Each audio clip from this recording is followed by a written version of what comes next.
Hey guys, tonight we push aside the heavy emerald curtain of the world's greatest rainforest to venture deep into the heart of the Amazon. Not just as a place of incredible biodiversity, but as a land of profound, often forgotten human histories. Imagine the humid air thick with the scent of damp earth, unknown blossoms, and the distant echoing calls of exotic birds and unseen creatures. Sunlight filters in dappled shifting patterns through a colossal cathedral-like canopy far above your head, and every rustle in the dense undergrowth, every shadow that moves, seems to whisper of ancient secrets of peoples who thrived here long ago, and of sacred places, forgotten temples that lie veiled in an almost impenetrable cloak of green. Honestly, between the jaguars that might be silently observing your progress, the anacondas doing their best impression of a very large scaly vine, the piranhas in any given body of water, and the sheer disorienting vastness of it all. If you were to try and find one of these lost jungle altars armed with nothing more than a vaguely drawn treasure map and an overabundance of misplaced enthusiasm, you'd probably end up as a very polite, if slightly bewildered and thoroughly mosquito-bitten, offering to the local jungle spirit in charge of wayward adventurers long before you stumbled upon any ancient vine-covered stonework. So before you get comfortable, take a moment to like the video and subscribe, but only if you genuinely enjoy what I do here. It always means a lot to hear from you, so feel free to drop your location and local time in the comments below. It's fascinating to see where everyone is tuning in from. Now, dim the lights, maybe turn on a fan for that soft background hum, and let's ease into tonight's journey together. Your journey begins where the familiar world ends, at the ever-shifting edge of the rainforest, that immense living labyrinth that breathes and sighs with a billion lives. As you step under the initial shade of the canopy, the sounds of the outside world quickly fall away, replaced by a symphony of the jungle, the buzz and chirr of countless insects, the startling shriek of a distant monkey, the melodic trill of an unseen bird, the drip of moisture from broad waxy leaves. The light changes, becoming a filtered emerald gloom pierced by occasional, brilliant shafts of sunlight that spotlight a particular patch of forest floor, making it seem for a moment like a sacred stage. The air is heavy, warm, and damp, rich with the smell of decaying leaves, damp earth, and the sweet, cloying perfume of exotic night-blooming flowers that are just beginning to stir as dusk approaches. This is not just a collection of trees. It is an ancient, intricate, and often intimidating world, one that has for centuries guarded its secrets with a jealous tenacity. For a long time, the popular imagination, and even much of early scholarly thought, viewed the Amazon rainforest as a pristine wilderness, a vast green desert largely empty of significant human civilizations before the arrival of Europeans. It was thought that the challenging environment, the acidic soils, the dense vegetation, the tropical diseases, would have precluded the development of large, complex societies with permanent settlements or monumental architecture like temples. But as you'll discover on our journey tonight, that perception has been dramatically and wonderfully challenged in recent decades. A mainstream historical fact now increasingly supported by archaeological evidence from satellite imagery, LiDAR scans that can see through the canopy, and painstaking on-the-ground excavations is that the Amazon rainforest, far from being an untouched void, actually supported diverse and surprisingly complex human societies for millennia before European contact. There is mounting evidence of large planned settlements, extensive earthworks like geoglyphs, raised causeways, and agricultural mounds, and sophisticated systems of land management, including the creation of incredibly fertile terra preta, or Amazonian dark earths. These forgotten peoples didn't just survive in the jungle. They shaped it, and they built centers for their communities and their spiritual lives. So when we speak of forgotten temples in the Amazon, you might not always be picturing the towering stone pyramids of the Maya or the Inca, though some early stone structures and megalithic arrangements have indeed been found in certain regions. More often, these sacred spaces might have been vast ceremonial plazas carefully constructed, earthen mounds aligned with celestial events, intricate geometric earthworks visible only from above, or perhaps sacred natural sites, particular caves, waterfalls, or ancient giant trees that were modified or revered as focal points for ritual and spiritual practice. These were the jungle's veiled altars, places where communities gathered to connect with their gods, their ancestors, and the potent spirits of the rainforest itself. Their whispers, the stories they might tell, are what we are seeking tonight. Your survival kit for this particular imaginary trek into the deep jungle should probably include an industrial-sized can of supernatural mosquito repellent, a very good compass that also detects ancient curses, and perhaps a friendly, unusually chatty parrot to ask for directions to the nearest lost city, though as a rule, talking parrots in such stories are notoriously unreliable with their map-reading skills. The allure of these lost places, these forgotten sanctuaries, has captivated the human imagination for centuries. A quirky and rather persistent tidbit is the enduring power of legends like El Dorado, the mythical city of gold, or Paititi, another fabled lost city of riches and wonders said to be hidden deep within the Amazonian jungle. While these tales often became exaggerated and fueled by European colonial greed leading to countless doomed expeditions, they were frequently based on genuine, if often misunderstood, indigenous accounts of impressive settlements, powerful rulers, or sacred sites. These stories, even in their most fantastical forms, hinted at the possibility of sophisticated civilizations concealed beneath that seemingly impenetrable green canopy. The original Lost World, it turns out, wasn't just populated by dinosaurs. It was also home to entire human civilizations, whose grandest ceremonial centers might now be serving as very exclusive, very verdant high-rise apartment complexes for a particularly discerning and surprisingly territorial family of howler monkeys. Archaeologists and anthropologists still engage in vigorous and fascinating debate regarding the full demographic scale, the precise socio-political complexity, and the ultimate environmental impact of these pre-Columbian societies across the vast and incredibly diverse Amazon basin. They ponder whether terms like city or even temple in their traditional Old World senses always accurately reflect the unique nature and function of the largest Amazonian ceremonial gathering places and sprawling settlement sites, or if new models are needed to understand these distinctly Amazonian forms of civilization. But what is undeniable is that people lived here, thrived here, built here, and worshipped here for thousands of years. They developed intricate understandings of the forest complex, social structures, and rich spiritual lives. And as you push deeper in your mind's eye through the tangled vines and past the buttress roots of giant trees, you feel a sense of anticipation.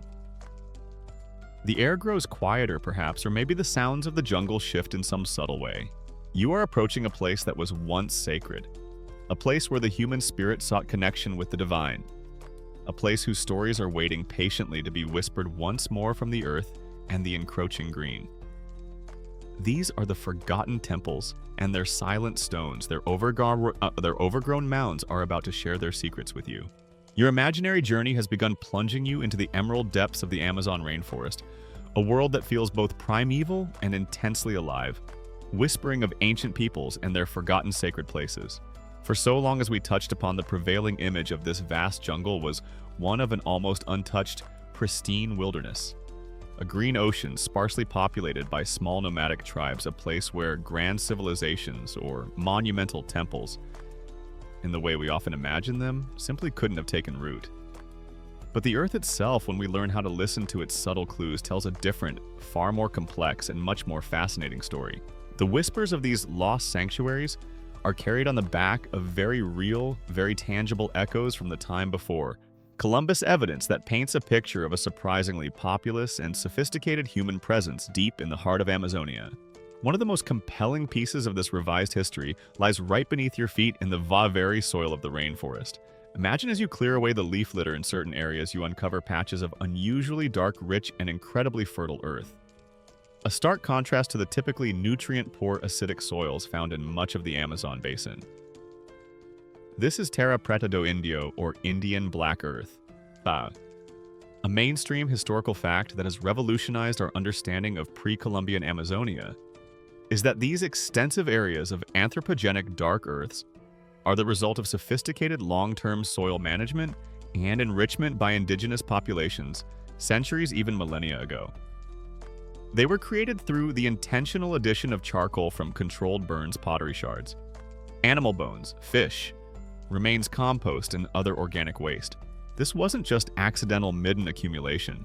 It was a form of ancient, highly effective soil engineering, creating pockets of agricultural abundance that could support much larger, more settled populations than previously thought possible. It turns out the Amazon wasn't just a giant, empty green space on the map. waiting for intrepid explorers to discover it. It was more like a vast, ancient, and incredibly complex, interconnected series of settlements and managed landscapes, with some areas boasting previous occupants who had some seriously impressive and surprisingly sustainable landscaping and soil enrichment skills. And then there are the geoglyphs. As you rise above the canopy, perhaps in a dreamlike flight of fancy or through the modern lens of satellite imagery that archaeologists now use, another layer of this forgotten past is revealed.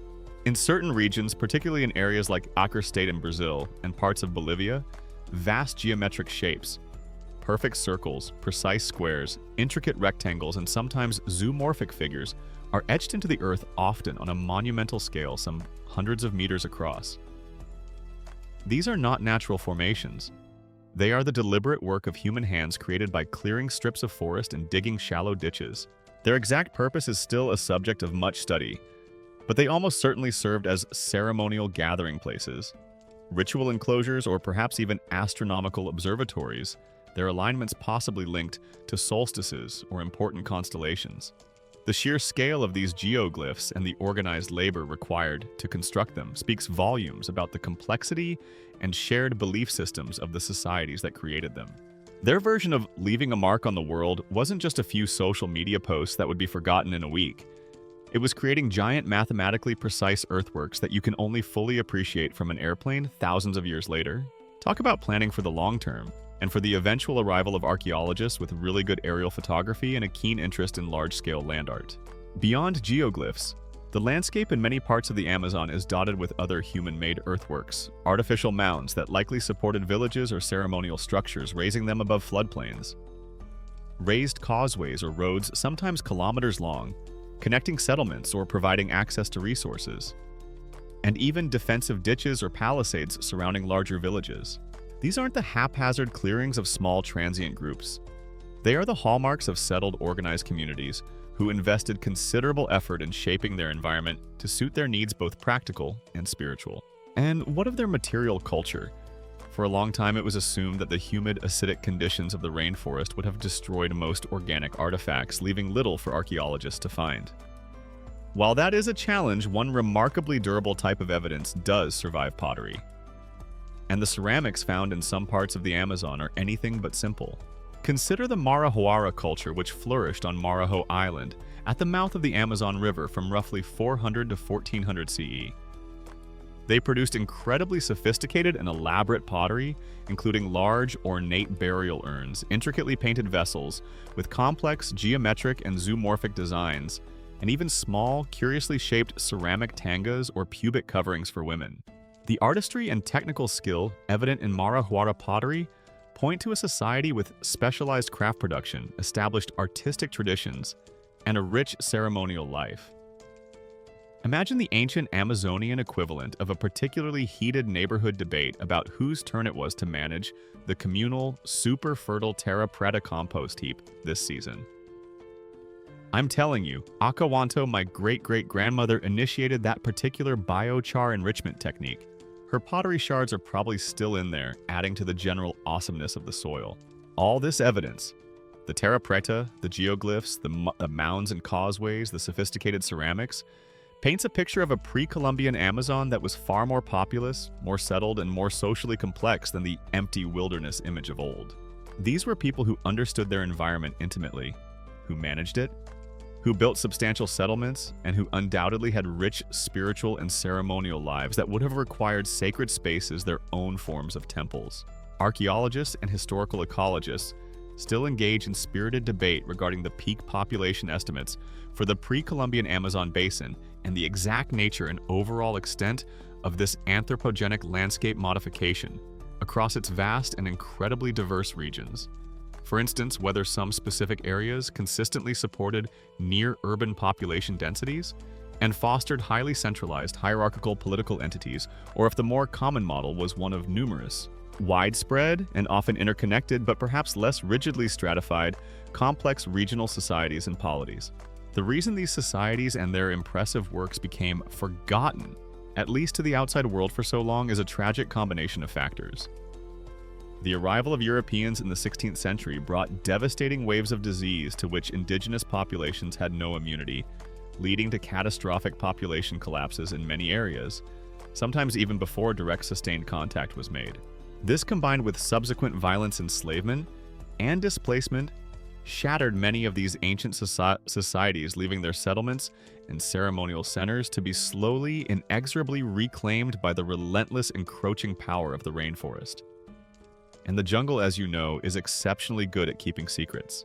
But those secrets, those echoes from before Columbus, are now little by little being coaxed out of the earth, revealing a human history in the Amazon that is far richer, deeper, and more complex than was ever previously imagined. A history that undoubtedly includes countless sacred sites, those jungle-veiled altars we are seeking. The rich, dark terra preta soils and the vast, enigmatic geoglyphs you've now learned about offer tantalizing proof that the pre-Columbian Amazon was far from an empty wilderness. These are the enduring footprints of complex societies' echoes before Columbus that hint at organized communities, sophisticated land management, and undoubtedly rich spiritual lives that would have centered around sacred spaces. Those forgotten temples we are seeking. But how, you might wonder, in a rainforest so immense, so dense, so seemingly impenetrable, do modern archaeologists even begin to uncover these hidden jungle sanctuaries? These whispers from a distant past. It's a monumental task, a bit like trying to find a very specific, very old needle in an absolutely colossal, constantly growing, and occasionally rather bitey green haystack. The challenges are of course immense. The same vibrant, life-giving rainforest that sustained these ancient cultures for millennia is also exceptionally good at reclaiming its own, at swallowing up human endeavors beneath a relentless tide of vegetation. Wooden structures, thatch roofs, organic offerings, the very materials that likely made up many of the more perishable elements of these sacred sites, would have decayed relatively quickly in the warm, humid climate, leaving few direct traces. Stone, while more durable, isn't as abundantly available or easily worked in all parts of the Amazon as it is in, say, the Andean highlands. And the sheer scale of the forest, its remoteness, and the difficulty of traversing its often trackless interior make traditional archaeological survey work an incredibly slow, arduous, and expensive undertaking. Forget just popping out for an afternoon stroll with a trowel and a hopeful expression. Finding these sites often requires a unique blend of cutting-edge technology, painstaking on-the-ground detective work, and sometimes a healthy dose of sheer luck. For a long time, much of what was known or guessed about ancient Amazonian settlements came from the accounts of early European explorers, missionaries, or later from ethnographers studying surviving indigenous groups. But in recent decades, the archaeological toolkit has expanded dramatically, allowing us to, quite literally, see beneath the canopy. A mainstream historical fact is that modern archaeology in the Amazon now heavily relies on sophisticated remote sensing technologies. Satellite imagery, for instance, can reveal large-scale patterns in the landscape, subtle variations in vegetation, growth, unusual soil discolorations, or even the faint outlines of massive earthworks like those geoglyphs we discussed. That might indicate ancient human activity. But perhaps the real game changer has been LiDAR, which stands for light detection and ranging. Imagine an aircraft flying over the dense, unbroken rainforest canopy, sending down millions of laser pulses. Most of these pulses will hit the leaves and branches, but a few will inevitably find their way through tiny gaps to the forest floor and bounce back. By meticulously measuring the return times of these laser pulses, scientists can create incredibly detailed three-dimensional topographical maps of the ground surface, effectively stripping away the vegetation digitally. This has been nothing short of revolutionary, revealing hidden networks of ancient roads, causeways, village mounds, agricultural systems, and yes, potential ceremonial plazas and temple-like earthworks that were completely invisible from the ground, or even from standard aerial photographs. It's like the rainforest is reluctantly having its deepest secrets revealed by a very persistent, very high-tech X-ray machine. Of course, remote sensing is just the first step. Once a promising anomaly is identified from above, the painstaking on-the-ground work begins. Archaeologists, often working in challenging conditions alongside local guides and indigenous community members whose knowledge of the forest can be invaluable, will trek to these locations. They conduct systematic surveys, perhaps walking transects looking for subtle clues on the surface. A scattering of pottery sherds, a slight, unnatural rise in the terrain, a change in soil color. Shovel test pits, small, carefully excavated holes are dug at regular intervals to see what lies beneath the leaf litter and topsoil. The discovery of terra preta, that rich anthropogenic black earth, is always a significant find. A strong indicator of long-term human settlement and often proximity to important communal or ceremonial areas. A quirky and sometimes rather bittersweet tidbit is how some of these ancient sites have been rediscovered. Not through deliberate archaeological seeking, but by accident, often as a result of modern deforestation for cattle ranching or agriculture. As the forest is cleared, these ancient earthworks geoglyphs or settlement mounds suddenly become starkly visible. A poignant reminder of the civilizations that thrived there long before, revealed only as their protective green mantle is stripped away. Sometimes local farmers or villagers, knowing their land intimately, are the first to notice unusual features, or to unearth ancient pottery, leading archaeologists to previously unknown sites. Interpreting the signs in stone and earth requires immense skill and patience. While grand stone temples like those of the Maya are rare in much of the Amazon, though not entirely unheard of in certain regions or on its peripheries, archaeologists look for other indicators of sacred or ceremonial space. This could be carefully constructed earthen mounds, perhaps arranged around a central plaza, which might have once supported wooden structures used for rituals. It could be alignments of stones or isolated carved monoliths whose purpose is often enigmatic, but suggests a non-utilitarian, perhaps spiritual function. The very layout of a settlement, the way plazas are oriented, the presence of causeways leading to specific points in the landscape can all hint at a planned ceremonial design, often reflecting a deep understanding of astronomy or sacred geography. Pottery, as you've learned, is another crucial clue. The style, decoration, and context of ceramic fragments can tell archaeologists a great deal about the people who made them. Their cultural affiliations, their artistic traditions, their trade networks, and sometimes the rituals they performed. As certain types of vessels were used specifically for ceremonial purposes or as funerary offerings. Archaeologists and ethnohistorians still engage in considerable debate regarding the precise functions and the full symbolic meanings of many of the diverse Amazonian earthworks, such as the large geometric geoglyphs found primarily in the southwestern Amazon. Were these vast enclosures mainly used for public rituals and ceremonial gatherings, as some suggest? Were they sophisticated astronomical observatories, their shapes and orientations aligned with celestial events? Could they have served in some cases as defensive structures or as symbolic markers of social or ethnic boundaries between different groups? Or most likely, did they perhaps serve multiple, overlapping purposes within the complex spiritual and social lives of these ancient societies? Uncovering these jungle sanctuaries is a slow, meticulous process, a bit like trying to read a fragile, ancient manuscript that has been buried in damp earth for centuries. Each newly identified earthwork, each carefully excavated pottery sherd. Each analysis of soil composition adds another word, another sentence to the emerging story of the Amazon's deep human past, allowing those forgotten temples, those veiled altars, to slowly, painstakingly begin to whisper their secrets once more.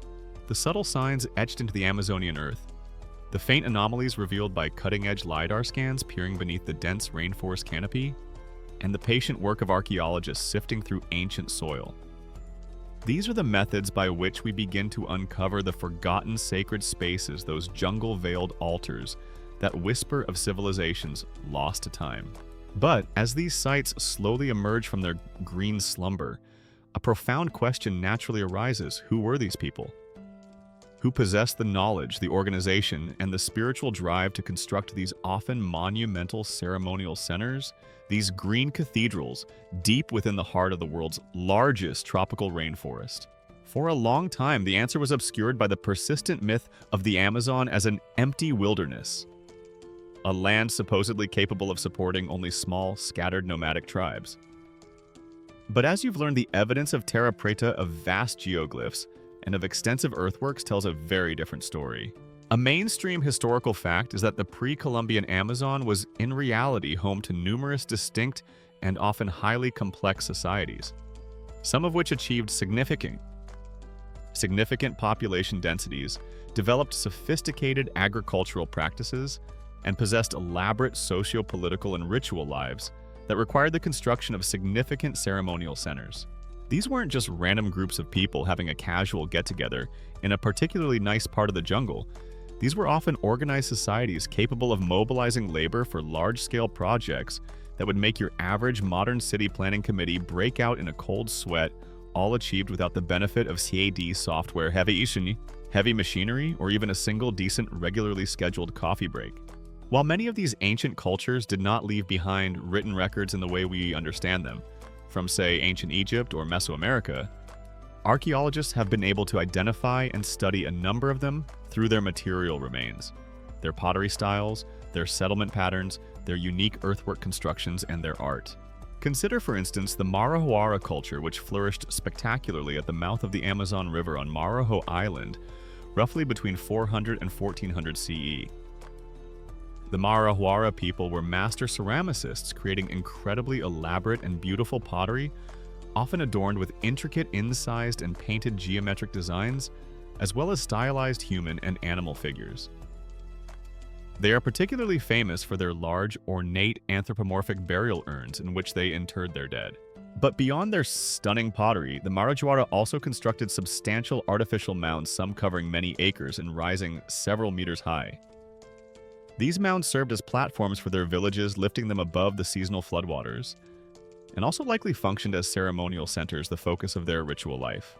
The sheer scale of these earthworks and the sophistication of their art suggest a ranked society, perhaps a chiefdom, capable of organizing and sustaining a considerable population. Further up the Amazon, around the confluence of the Tapajós River, another fascinating culture often referred to simply as the Tapajós thrived from around 1000 CE until after European contact. They too were renowned for their distinctive pottery, particularly their finely made, often quite small Santorim ware featuring complex, modeled and incised decorations including tiny, delicate human and animal figures. Early European explorers who encountered the Tapajós described large, populous villages and a powerful political structure. A quirky and much debated aspect of these early encounters are the tales of Amazon warrior women, fierce female fighters who supposedly dominated certain regions. While likely embellished, these stories, which ironically contributed to the naming of the entire river and rainforest by Europeans, might have been based on certain indigenous groups where women indeed held significant social or even military status, a possibility perhaps hinted at by some of the powerful female figurines found in Tapajós and other Amazonian ceramic traditions. And then there are the enigmatic builders of those vast geoglyphs you encountered earlier, primarily in southwestern Amazonia, in regions like Acre State in Brazil and parts of Bolivia. While the specific ethnic or linguistic identity of these geoglyph builders is still a subject of intensive research, the sheer scale, geometric precision, and number of these earthworks, circles, squares, rectangles, and complex linear patterns, some dating back over 2,000 years, clearly indicate societies with a sophisticated understanding of geometry, a capacity for large-scale communal labor, and a shared, powerful cosmological or ritual purpose that demanded the creation of these enormous sacred landscapes. Imagine their project meetings for laying out one of these giant ceremonial squares. Right has everyone got their sacred alignment sticks? Who's on measuring the perfect right angle using only knotted ropes and celestial observation duty this week? And please, for the love of the great anaconda spirit, try not to let the capybaras trample the baseline again. Beyond these more distinct archaeological cultures, the Amazon was and still is home to a vast diversity of peoples, speaking languages from major families like Arawak, Carib, Tupi, Guarani, Panoan, and Tucanoan, among many others. It's highly probable that numerous distinct societies within these language groups over millennia developed their own unique ceremonial centers, their own forms of sacred architecture, even if largely made from wood, thatch, and earth, and their own rich mythologies and ritual practices. In the Llanos de Mojos region of the Bolivian Amazon, for example, archaeologists have uncovered evidence of extensive pre-Columbian earthworks, including raised fields for agriculture, artificial fish ponds, and causeways connecting settlements, all pointing to a sophisticated adaptation to a seasonally flooded savanna environment by a large and organized population. The temples of these Amazonian cultures therefore might not always conform to our preconceived notions of towering stone edifices. They were often green cathedrals in the truest sense, Sacred spaces carved out of and in harmony with the rainforest itself. These could be large circular plazas surrounded by earthen banks or wooden palisades used for communal dances, feasts, and rituals. They might be specially constructed mounds topped with large communal houses or malokas, which served not just as dwellings but also as cosmological models and sites for shamanic journeys and sacred ceremonies. Or they could be specific natural sites. A striking waterfall, a deep cave, a grove of ancient trees, imbued with spiritual power and approached with reverence and offerings. Archaeologists and linguists, often working in collaboration with contemporary indigenous communities who may hold fragments of ancestral knowledge, still engage in painstaking debate and research to try and correlate the specific archaeological cultures they identify, often distinguished by unique pottery styles, burial practices, or settlement patterns with the known historical indigenous linguistic families and ethnic groups of the Amazon.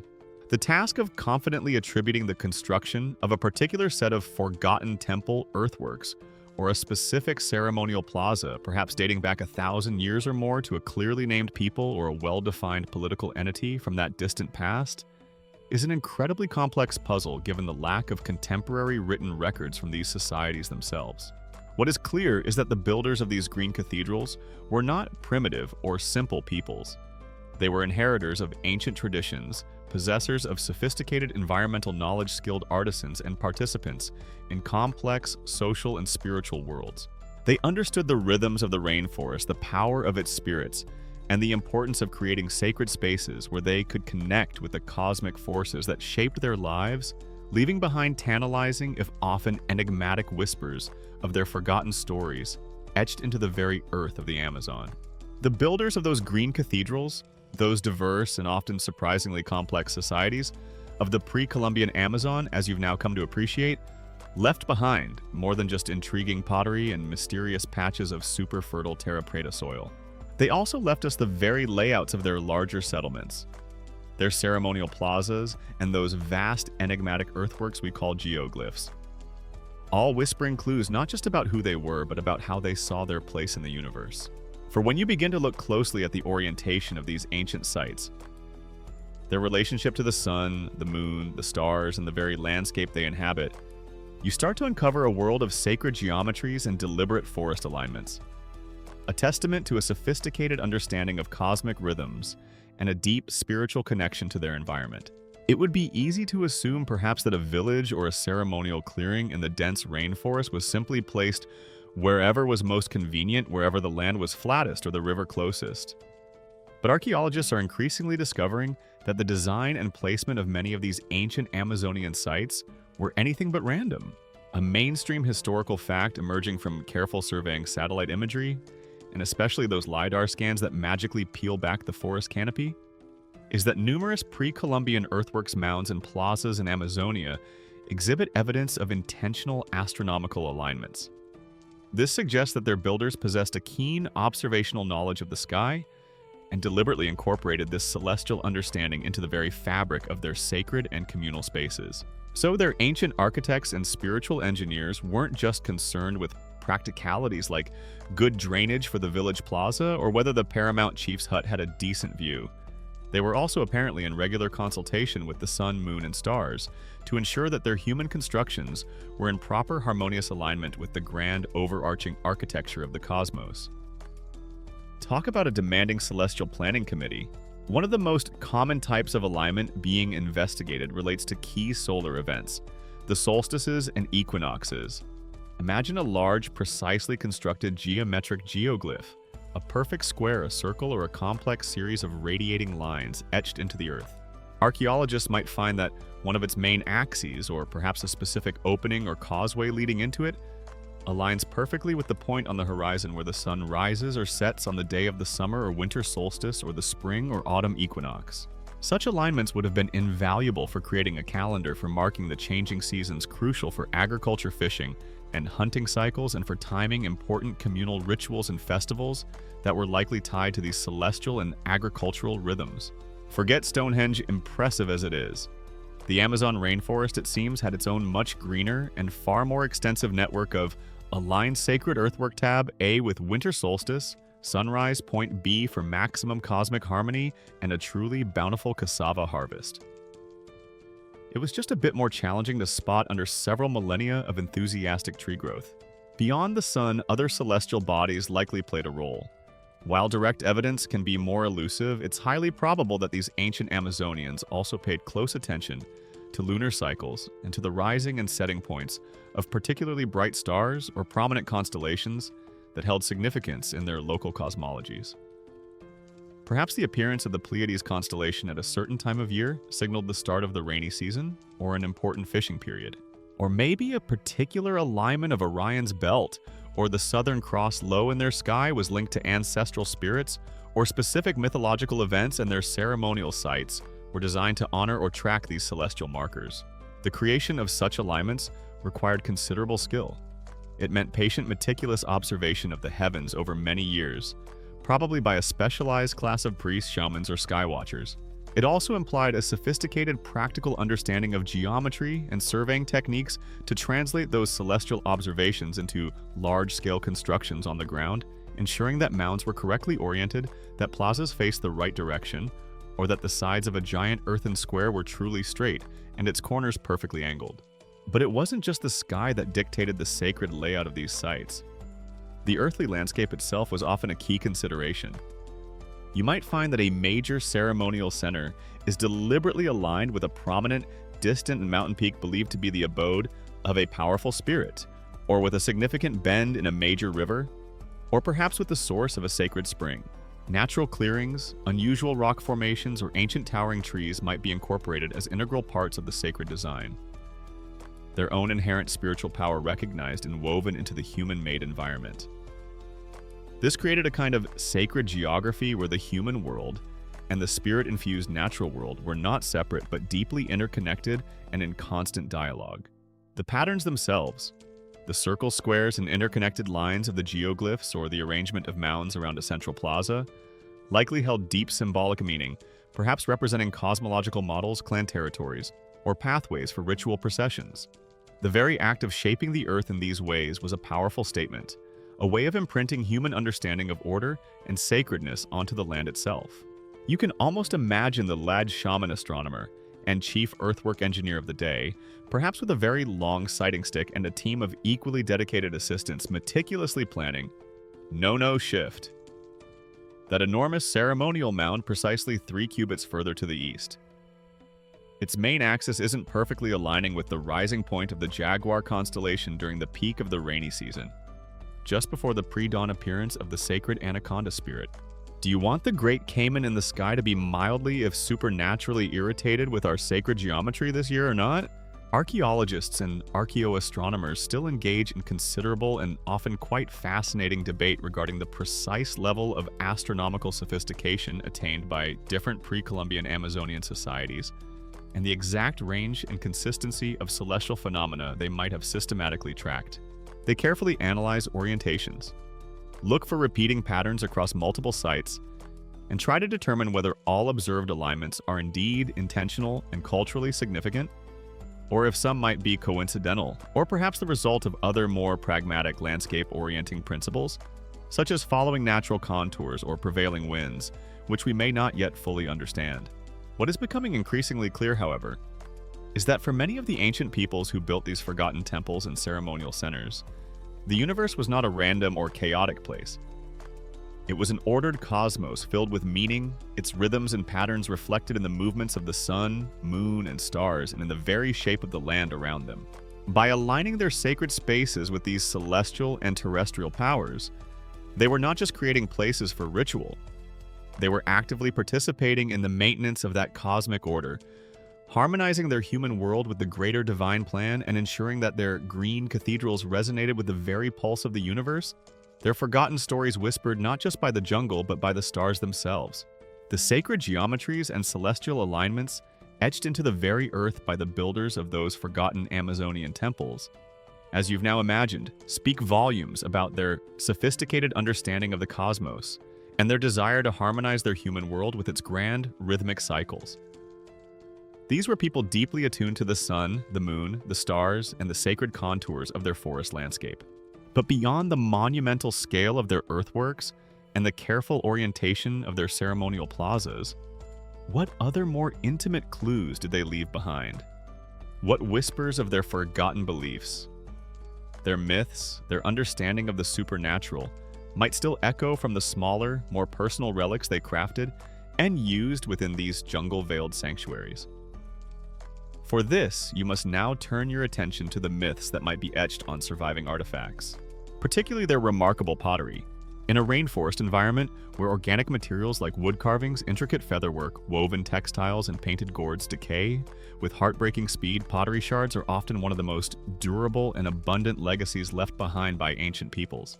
And a mainstream historical fact is that the iconography found on surviving pre-Columbian Amazonian ceramics, especially from sophisticated traditions like the Mara Huara at the mouth of the Amazon or the Sonoran culture further upriver, as well as on rarer stone carvings or petroglyphs found throughout the basin, provides crucial, if often frustratingly enigmatic clues to the mythological narratives, the religious beliefs, and the cosmological understandings of these long-vanished societies.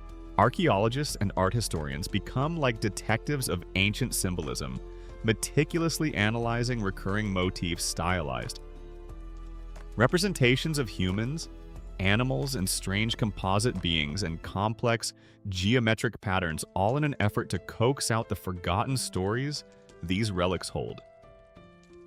It's like trying to reconstruct an entire ancient belief system based on a few surviving beautifully illustrated but frustratingly captionless pages from their most sacred graphic novels. Imagine you are carefully brushing away the damp earth from a fragment of Marajoara pottery, perhaps part of a large, ornate burial urn. The clay itself is fine, expertly fired, and covered in intricate designs. Incised lines, excised sections creating a relief effect and often painted with red, white, or black pigments. You might see complex geometric patterns, spirals that could represent whirlpools' life cycles or cosmic journeys. Labyrinthine meanders that perhaps symbolized pathways to the spirit world. Or step frets and checkerboards whose meanings are now lost to us, but clearly held significance for their creators. Interspersed with these abstract designs, you might find highly stylized human figures, often with an emphasis on female characteristics, suggesting fertility cults or powerful female deities, or figures in dynamic, perhaps shamanic postures, adorned with elaborate headdresses or body paint, hinting at ritual performances. Animals too feature prominently, but these are not always straightforward representations. You might see snakes, ubiquitous symbols of transformation, earth energy, and often water spirits. Jaguars.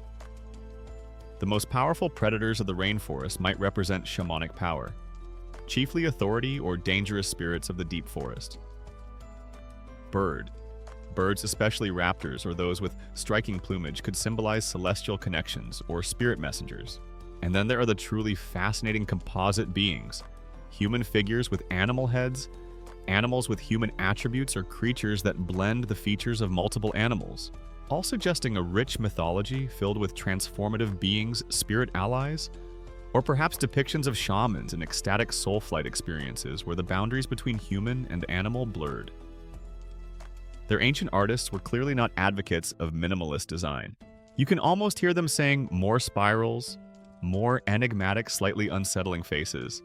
Let's really make those archaeologists a few millennia from now earn their paychecks trying to figure out the precise symbolic weight of this jaguar-headed dude with the unusually flamboyant feathered headdress.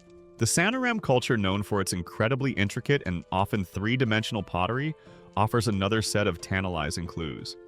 Their vessels might feature tiny, exquisitely modeled caryatid figures supporting bowls, or complex zoomorphic appendages, frogs, bats, caimans, bursting from the sides, all hinting at a vibrant and complex ceremonial life, and a worldview teeming with significant animal symbolism.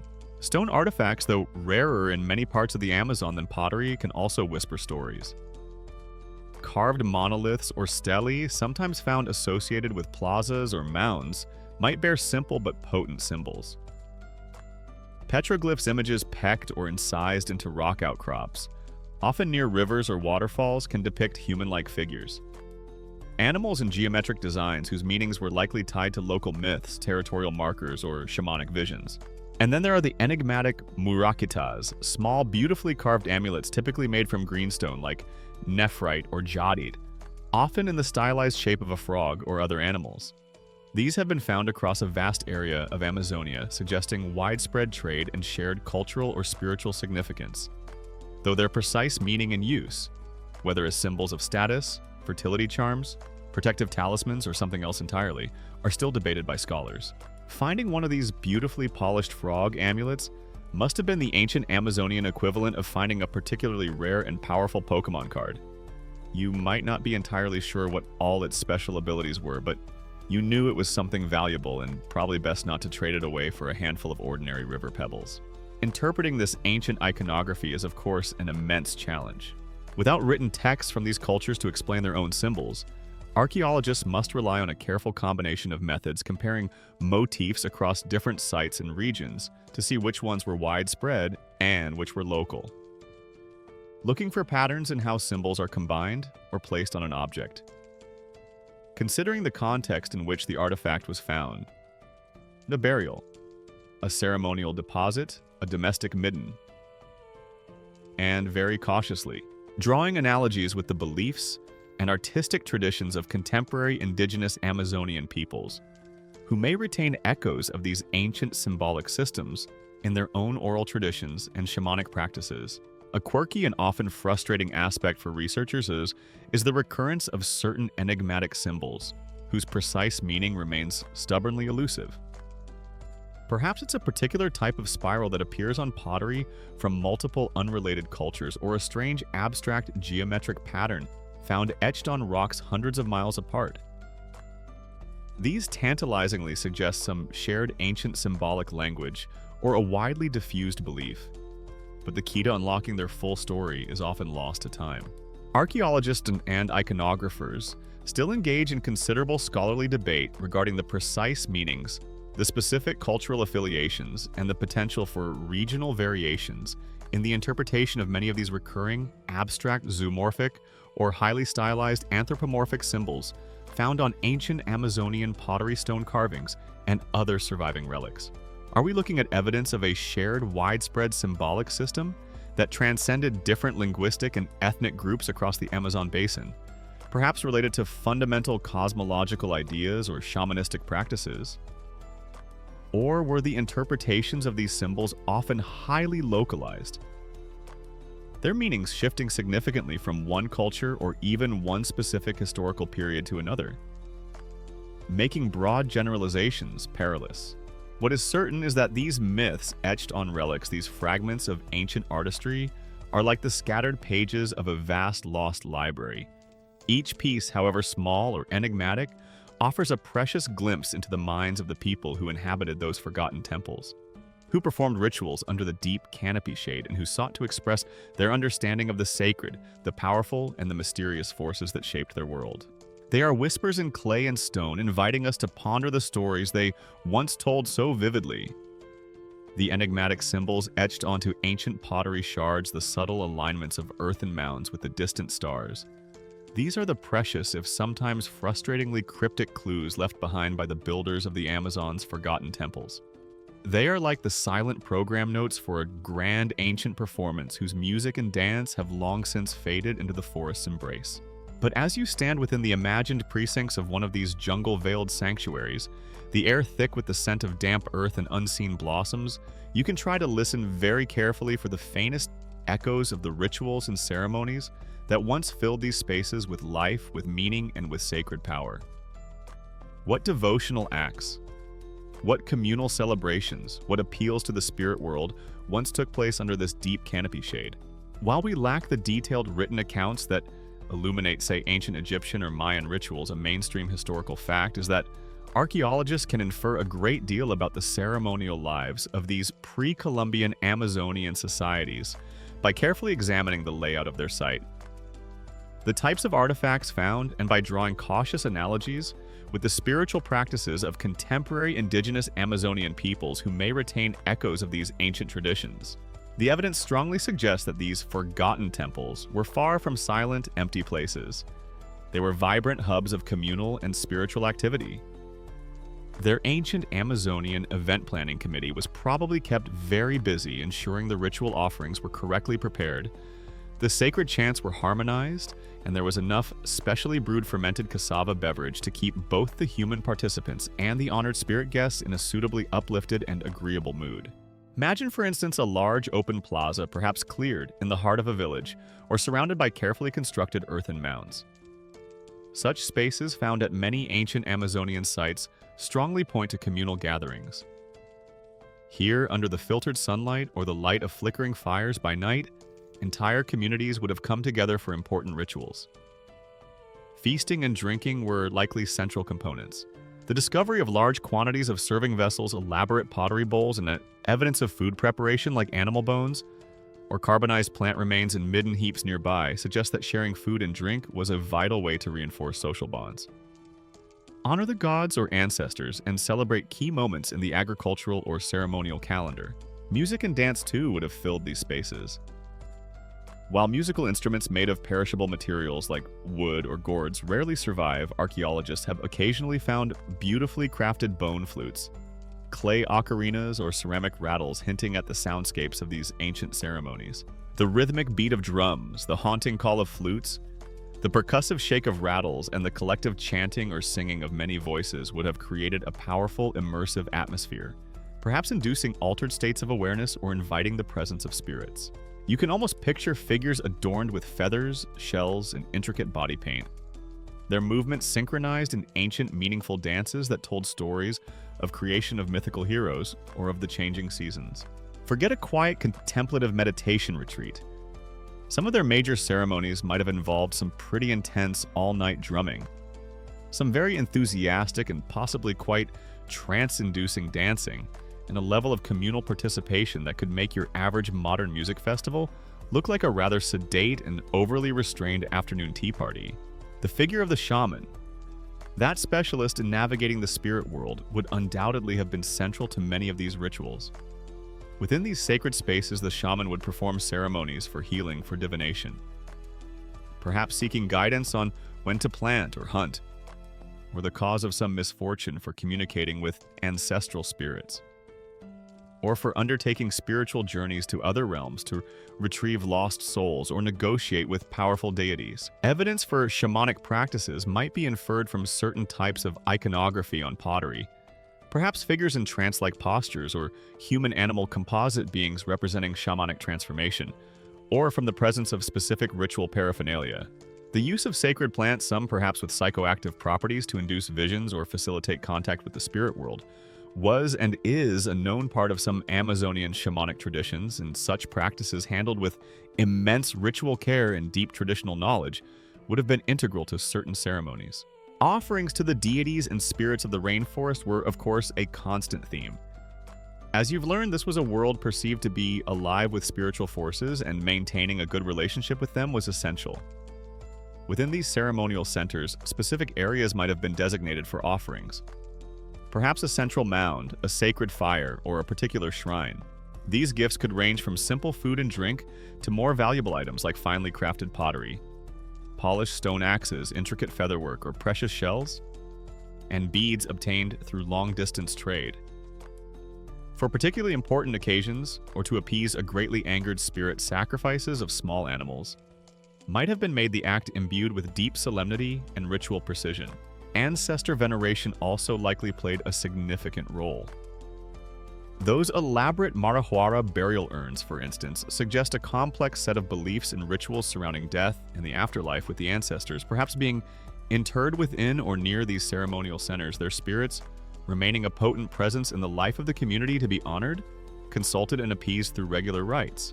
A quirky and rather evocative tidbit might be the discovery in some Amazonian archaeological sites of unusually large hollow ceramic trumpets or effigy horns. Imagine the sound these would have made, deep, resonant calls echoing through the dense forest, capable of being heard for miles. These weren't just musical instruments. They were likely powerful ritual tools used to announce ceremonies, to invoke spirits to mark sacred time, or perhaps even to create a soundscape that was believed to alter consciousness or open pathways to the spirit world. Archaeologists and anthropologists still engage in considerable debate when trying to reconstruct the precise nature, the full symbolic content, and the specific social functions of many of these ancient Amazonian rituals based solely on the often fragmented archaeological record. For instance, they explore the extent to which shamanistic practices involving trance or altered states of consciousness were central features of large-scale public ceremonialism versus being more private specialized rites undertaken by individuals or small groups, and how these complex spiritual practices might have varied and evolved across the immense cultural and linguistic diversity of the pre-Columbian Amazon basin. What is clear, however, is that these forgotten temples, these clearings under the canopy, shade were not silent static monuments. They were alive with human activity, with the sounds of music and chant, the movements of dance, the smoke of offerings, and the focused intention of entire communities seeking to connect with the sacred, to understand their world, and to ensure their survival and prosperity. They were the places where the stories etched on relics, which you pondered earlier, were brought to life, where the sacred geometries of the earthworks resonated with the movements of the heavens, and where the people of the rainforest reaffirmed their bonds with each other, with their ancestors, and with the myriad spiritual forces that animated their green, vibrant, and deeply mysterious world. The sacred spaces you've now imagined, those earthen mounds, cleared plazas, and geometrically precise geoglyphs hidden beneath the Amazonian canopy, were clearly not just random clearings. They were alive with the echoes of communal feasts, rhythmic dances, the hum of chants, and the focused intent of shamanic journeys, all designed to connect the human world with the potent forces of the spirit realm. But who or what were these rituals primarily directed towards?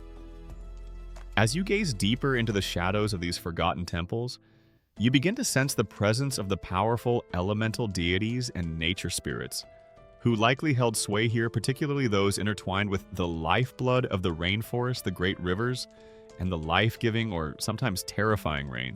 In a world as utterly dependent on the whims of water as the Amazon basin, it's no surprise that many of the most significant spiritual entities were tied to this vital element.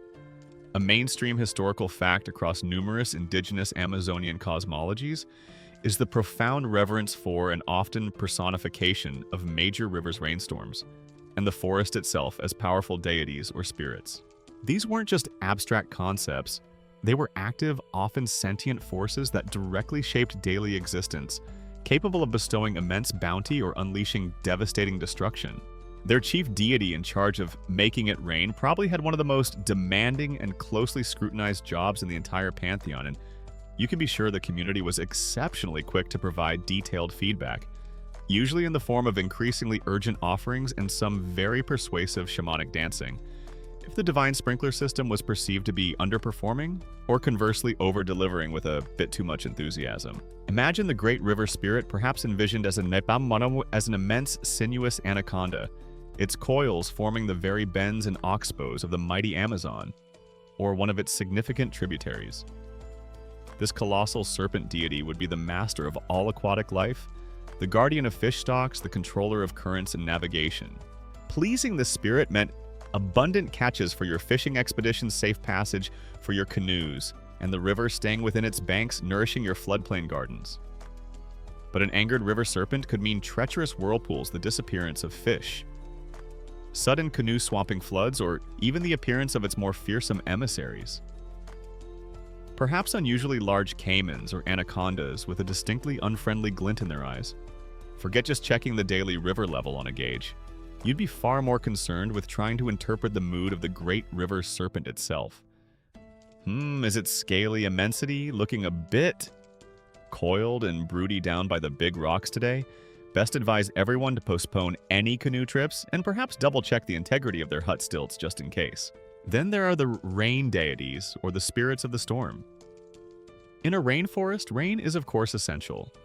Gentle, nourishing rains bring life to the crops, replenish the streams, and keep the forest vibrant. These would be seen as a blessing, a gift from benevolent sky spirits, or a well-pleased creator deity. But the Amazon also knows torrential downpours, terrifying thunderstorms with cracking lightning and deafening thunder, and winds that can tear through the canopy.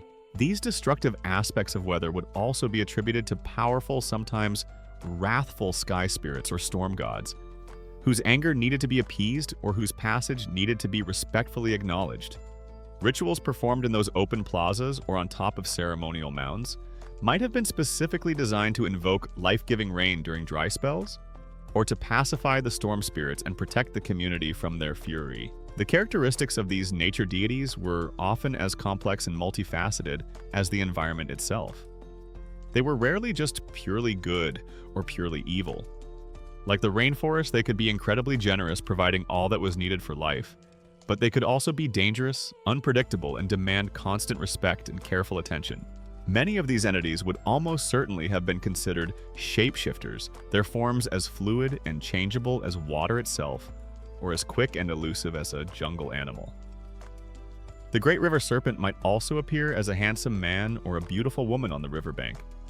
A forest guardian might be seen as a jaguar one moment, an ancient tree the next, or even a swirling mist.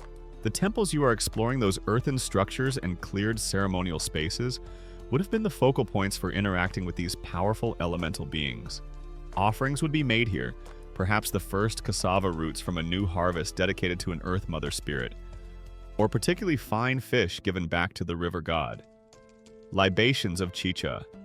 A fermented cassava brew or other sacred beverages would be poured onto the earth or into the waters. The smoke of burning copal incense or other fragrant sacred plants would rise through the canopy, carrying human prayers and petitions to the spirits above and around. A quirky and rather specific tidbit might be a local legend from a particular Amazonian culture about how their primary river deity had a particular fondness for, say, brightly colored parrot feathers or a certain type of sweet aromatic fruit. Knowing such divine preferences would be crucial for ensuring your offerings were well received and your requests more likely to be granted. Or perhaps there was a specific taboo associated with a sacred pool believed to be the bathing place of a water spirit. No fishing allowed, no loud noises, and absolutely no leaving your muddy sandals by the edge. Breaking such a rule could lead to the spirit withdrawing its blessings or actively causing misfortune. The iconography you pondered earlier, those enigmatic symbols on pottery or carved into stone, would often relate directly to these deities. Serpentine motifs, representations of caimans, frogs, jaguars, or powerful birds of prey, as well as abstract symbols perhaps representing rain, lightning, or flowing water, all hinted at the pantheon being venerated within these sacred spaces. The very layout of a ceremonial center, its alignment with a river bend or a prominent hill, might also reflect its dedication to a specific territorial or nature spirit. You wouldn't just offer a generic prayer for a good harvest. You'd likely have a very detailed conversation with the specific spirit of Manioc, the divine guardian, of particularly fat grubs, and the celestial overseer of abundant palm weevils, just to ensure all your key culinary and economic bases were thoroughly covered. Archaeologists and anthropologists who study Amazonian cosmologies still engage in considerable debate regarding the extent to which specific pan-Amazonian deity archetypes, such as a primordial anaconda or great serpent creator figure, or a universally recognized sky father or earth mother entity, can be clearly identified and traced across the incredible diversity of different linguistic and cultural groups throughout the basin, versus the general prevalence of highly localized spirit pantheons whose characteristics, names, and rituals were uniquely tied to the specific microenvironments, local histories, and distinct societal traditions of individual communities or regions. What seems certain as you stand in the imaginary heart of one of these forgotten jungle temples is that the air would have been thick with a sense of reverence for the immense, untamed powers of nature. The ceremonies performed here under the deep shade of the rainforest canopy were not just empty rituals, they were vital interactions, a constant dialogue with the deities of river and rain, of forest and earth, whose blessings were essential for survival, whose warnings were heeded with trepidation, and whose shifting spiritual presence animated every aspect of life in this green, vibrant, and profoundly sacred world. The forgotten temples of the Amazon, those sacred clearings, earthen mounds, and geometrically aligned plazas you've been exploring in your mind, were undoubtedly dedicated to powerful elemental deities, the great spirits of the river, the rain, the forest, and the earth itself. These were the entities whose favor was crucial for survival and prosperity, whose moods dictated the bounty of the hunt or the success of the harvest. But how did ordinary people communicate with these often remote and formidable powers? How were their complex rituals correctly performed? Their omens understood, their displeasure appeased. For this, you would turn to another pivotal figure in these ancient Amazonian societies, The shaman? The ritual specialist, the keeper of ancient lore and the skilled navigator of the perilous pathways to the spirit world. A mainstream historical fact evident from both archaeological interpretation and the enduring practices of many contemporary indigenous Amazonian peoples is that individuals fulfilling shamanistic roles were, and often still are, absolutely central to the spiritual and communal life of these societies. Known by many different local names, these were not just priests officiating at set ceremonies. They were men and women who, often through intense personal experiences, rigorous training, and a unique spiritual calling, were believed to possess a direct personal and often quite dramatic connection to the unseen realms. They were the healers, the diviners, the masters of ritual, the storytellers who held the community's sacred myths, and the crucial intermediaries who could journey in spirit to negotiate with God's ancestors and the myriad other entities that populated their animate universe. So, if your village was experiencing a persistent and rather inconvenient drought, and the usual communal offerings to the rain serpent hadn't produced results, you wouldn't just write a sternly worded letter to the editor of the Cosmic Weather Gazette. No, you'd likely consult the local shaman, who might then embark on a spiritual diplomatic mission to have a very serious and hopefully persuasive chat with the recalcitrant deity in charge of precipitation. The path to becoming a shaman was rarely an easy one. It often involved a profound personal crisis, perhaps a life-threatening illness, and a miraculous recovery. A period of intense psychological or spiritual turmoil, or a series of powerful, unsolicited visions or dreams that marked them as chosen by the spirits.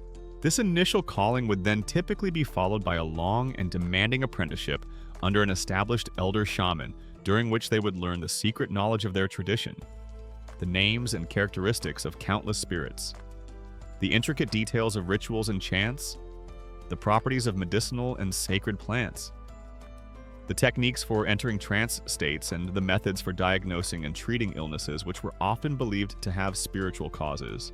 Within those forgotten temple sites, those earthen plazas and ceremonial mounds, the shaman would have been a key orchestrator of communal ritual. They would lead the chants, the dances, the offerings, ensuring everything was performed correctly to honor the deities and achieve the desired outcome. Perhaps a bountiful harvest success in a collective hunt, the initiation of young people into adulthood, or the appeasement of an angered nature spirit. Their knowledge of the sacred calendar, often linked to those astronomical alignments you pondered earlier, would guide the timing of these crucial ceremonies. One of their most vital roles was that of a healer. Illness in many traditional Amazonian worldviews was not just a physical imbalance. It could be caused by soul loss, where a part of one's spirit had been stolen or had wandered away by the intrusion of a malevolent spirit or object sent by a sorcerer, or by the displeasure of an offended deity or ancestor. The shaman, through trance journeys into the spirit world, would seek to diagnose the cause of the illness, to retrieve the lost soul, to extract the harmful intrusion, or to negotiate with the offended spirit for the patient's recovery, often involving complex rituals, specific plant medicines, and powerful incantations. Their version of a doctor's house call could involve the shaman spending hours, even days, in a deep trance, wrestling with unseen forces in another dimension, all to bring healing back to a suffering member of your community.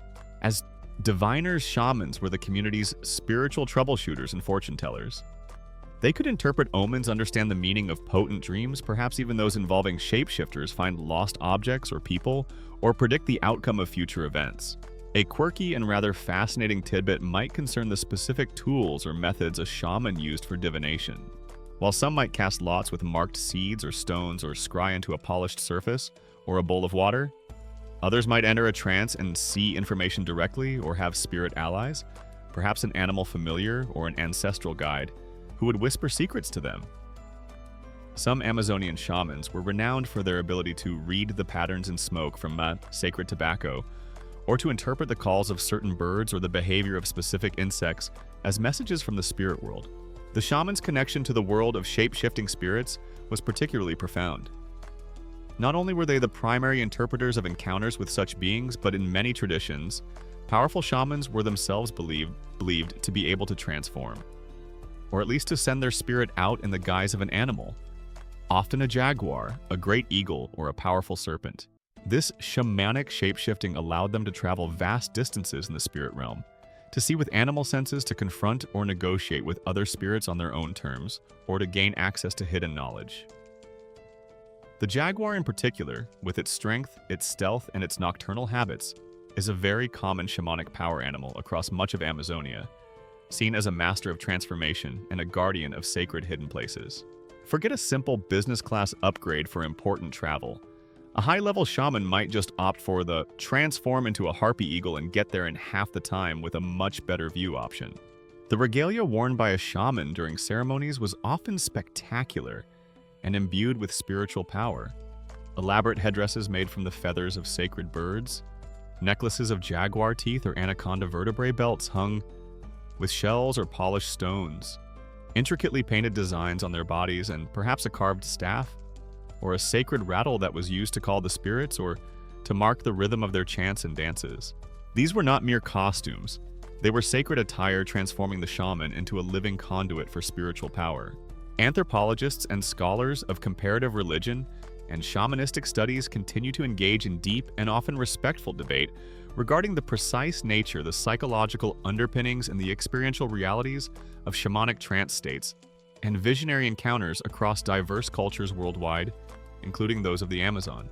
Are these experiences best understood as primarily culturally patterned psychological phenomena, as genuine altered states of consciousness with unique neurophysiological correlates that allow access to different modes of perception, as literal interactions with a separately existing spirit intelligence, or perhaps as a complex, irreducible fusion of all these elements, facilitating their crucial role as spiritual leaders and healers within their societies? What is certain is that for the people who built and worshipped at those forgotten temples in the Amazon, the shaman was an indispensable figure. They were the keepers of the ancient lore, the masters of ritual, the guides through the perilous landscapes of both the physical jungle and the even more mysterious terrain of the spirit world. Their ability to see beyond the veil, to interpret the whispers of the forest, the messages of the river, and the intentions of those ever-present, often shape-shifting spirits, was essential for the survival, the well-being, and the spiritual coherence of their communities. They were the living heart of the green cathedrals. The shaman, as you've now come to understand, was the living heart of these forgotten Amazonian temples, the keeper of ancient lore, the interpreter of cosmic signs, and the skilled navigator of the perilous spirit world. Through their rituals, their chants, their trance journeys, and their deep understanding of sacred traditions, they animated these earthen mounds, these plazas aligned with the stars, these secluded jungle sanctuaries, making them vibrant centers of communal and spiritual life. But as you wander through these overgrown, silent places in your mind's eye, a profound and somewhat melancholy question inevitably arises. Why did the chanting stop? Why did the dancers depart? Why did the fires grow cold? Why did these once vital centers of human activity fall into disuse, eventually becoming forgotten temples? Their stories slowly, inexorably being reclaimed by the relentless embrace of the rainforest. The silence that now hangs heavy in these lost places is filled with unspoken histories, with the poignant echoes of communities that for one reason or another vanished or moved on, leaving their sacred spaces to the encroaching green. A mainstream historical fact is that the abandonment of numerous pre-Columbian settlements and ceremonial centers throughout the Amazon basin is attributed by archaeologists not to a single simple cause, but to a complex interplay of factors that likely varied significantly by region, by culture, and over the vast span of time that these societies flourished. It's like these ancient Amazonian civilizations, after centuries of vibrant existence, just suddenly decided to Marie Kondo their entire ceremonial complex. Does this giant, geometrically perfect earthwork plaza still spark joy, or has its ritual efficacy perhaps diminished somewhat? No. Okay then, team, let's just wander off deeper into the jungle and allow the ficus trees and the howler monkeys to take over the lease. Though, of course, the reality was usually far less whimsical and often much more tragic. Let's consider some of the potential reasons on why these green cathedrals might have fallen silent long before Europeans ever set foot on the continent. Environmental change is a strong contender in many areas. The Amazon, while seemingly timeless, has experienced significant climatic shifts over millennia. Prolonged droughts could have made previously fertile areas uninhabitable, drying up water sources and leading to crop failures.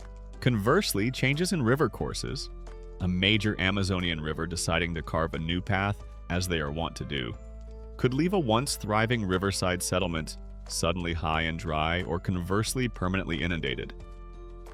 Soil exhaustion, even in areas with terra preta, could occur if populations grew too large or agricultural practices became unsustainable over very long periods, forcing people to move on in search of new, more fertile lands.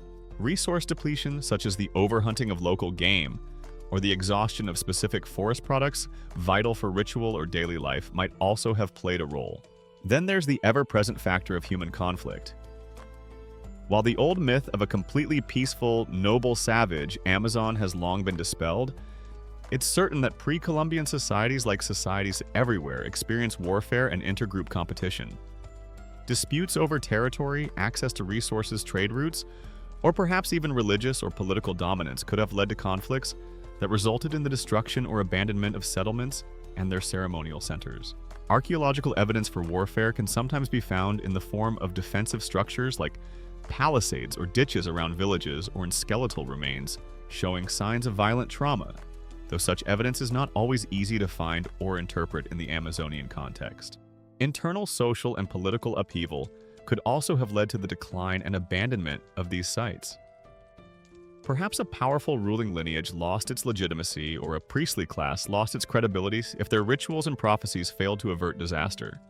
Maybe internal strife, factionalism, or a breakdown in the social order made communal life and the maintenance of large ceremonial centers untenable. Or perhaps as populations grew, groups simply fissioned off, migrating to new territories and establishing new sacred sites, leaving the older ones to gradually fall into disuse. Sometimes a shift in belief systems or ritual practices might have rendered an old temple obsolete, or even spiritually dangerous in the eyes of a new generation, leading to its deliberate abandonment in favor of a new, more potent sacred geography.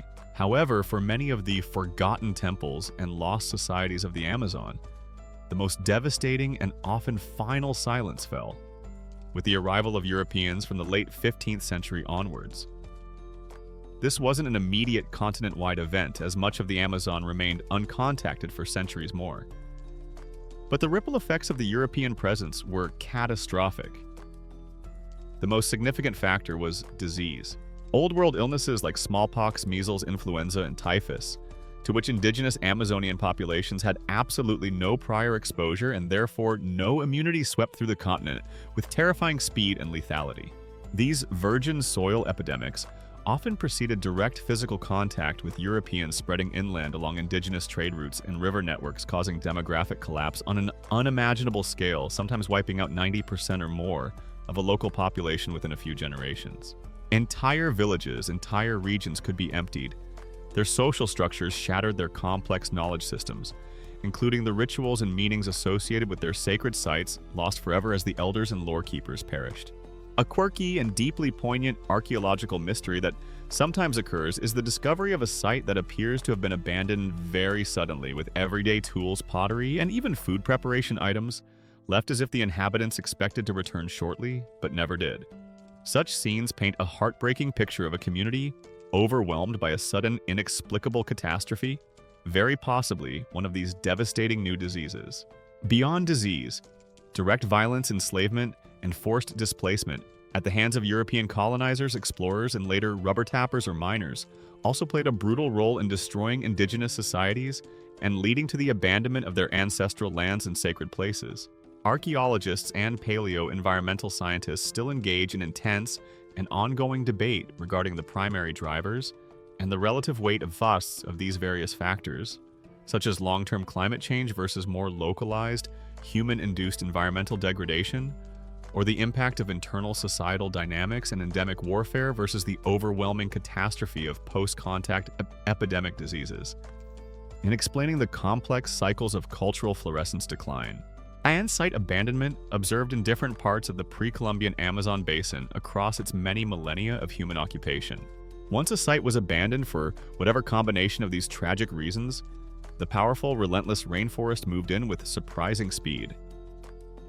Vines would snake over stone and earthwork, great trees would sprout from plazas, their roots dislodging ancient alignments, and the thick, humid air and constant moisture would work to dissolve and reclaim all but the most durable of human creations. You can almost imagine the final hushed meeting of the Temple Maintenance Committee. Right attendance at the sacred rain-bringing frog spirit rituals has been, shall we say, significantly down these past few seasons due to unforeseen and rather widespread existential challenges. The river's changed its course again, the jungle is looking particularly enthusiastic about encroaching, and frankly, I'm tired of all the unusually large mosquitoes. Anyone else just fancy not being here anymore and letting the trees have it back? And so the temples became forgotten. Their stories muted, their altars veiled in green. The silence that fell upon them was the silence of lost populations, of broken traditions, of a world irrevocably changed, leaving only these faint, overgrown whispers for us centuries later to try and patiently, respectfully decipher. The silence that fell upon those forgotten Amazonian temples, those plazas reclaimed by the relentless green, and those earthworks slowly succumbing to the embrace of the jungle as you've now considered, was often the result of profound societal upheavals, devastating diseases, or the slow, inexorable march of environmental change. It might seem as if their stories, the intricate beliefs of the people who built and worshipped at these green cathedrals, vanished completely with them, leaving only enigmatic stones and subtle scars upon the earth for us to puzzle over. But the human spirit and the cultures it creates are remarkably resilient. And even when ancient societies themselves decline or transform beyond recognition, their deepest understandings of the world, their most potent myths, and the echoes of their sacred practices can often find ways to persist, whispered down through generations, sometimes finding new life in the living traditions of contemporary indigenous peoples who still call the vast Amazon rainforest home. It's crucial to remember that the Amazon, even after the cataclysms of European contact, was never truly empty. Countless indigenous societies with their own rich and ancient histories survive, adapted, and continue to live in deep connection with the rainforest. A mainstream historical fact and one of immense importance for understanding the deeper past is the incredible power and resilience of oral tradition in these cultures. For millennia, without widespread written languages for many groups, essential knowledge, their histories, their cosmologies, their moral codes, their ritual practices, their understanding of plants, animals, and the spirit world was meticulously preserved and transmitted through spoken narratives, epic poems, songs, dances, and the teachings of elders and shamans. These weren't just quaint folk tales. They were living libraries, vast repositories of cultural memory. And within these living traditions, archaeologists and anthropologists sometimes find tantalizing whispers, faint but persistent echoes of the beliefs that might have once animated those now silent, overgrown temple sites.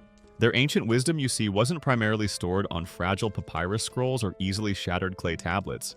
It was, and often still is, woven into the very fabric of storytelling, sung in the rhythm of ceremonies, and perhaps occasionally communicated by a particularly venerable and historically well-informed parrot, who'd been diligently listening in on shamanic councils for a few hundred years and remembered everything. Now tracing a direct, unbroken line from a specific forgotten temple, abandoned perhaps 1,000 years ago, to the precise beliefs of a contemporary indigenous group living in the same broad region today is an incredibly complex and often impossible task. Cultures are not static. They evolve, they migrate, they merge, they adapt. The devastating population losses after European contact also meant that many traditions were tragically broken or profoundly altered. So it's rarely a case of finding a modern community that says, "Oh yes, that overgrown mound over there. That was our great-great-great-great-great-great-grandfather Akawanto's main temple for supplicating the giant anaconda spirit of the upper Blackwater Creek, and here's the original instruction manual for the rituals." It's usually far more subtle, more like piecing together fragments of a dream. But the echoes are there if you listen carefully. For instance, contemporary Amazonian myths often feature powerful creator beings, culture heroes who taught humanity essential skills, or complex pantheons of nature spirits associated with specific animals, plants, rivers, or mountains. Some of these narratives might contain characters' motifs or cosmological explanations that bear a striking resemblance to symbols found on ancient pottery from nearby archaeological sites, or that seem to align with the astronomical orientations of ancient earthworks.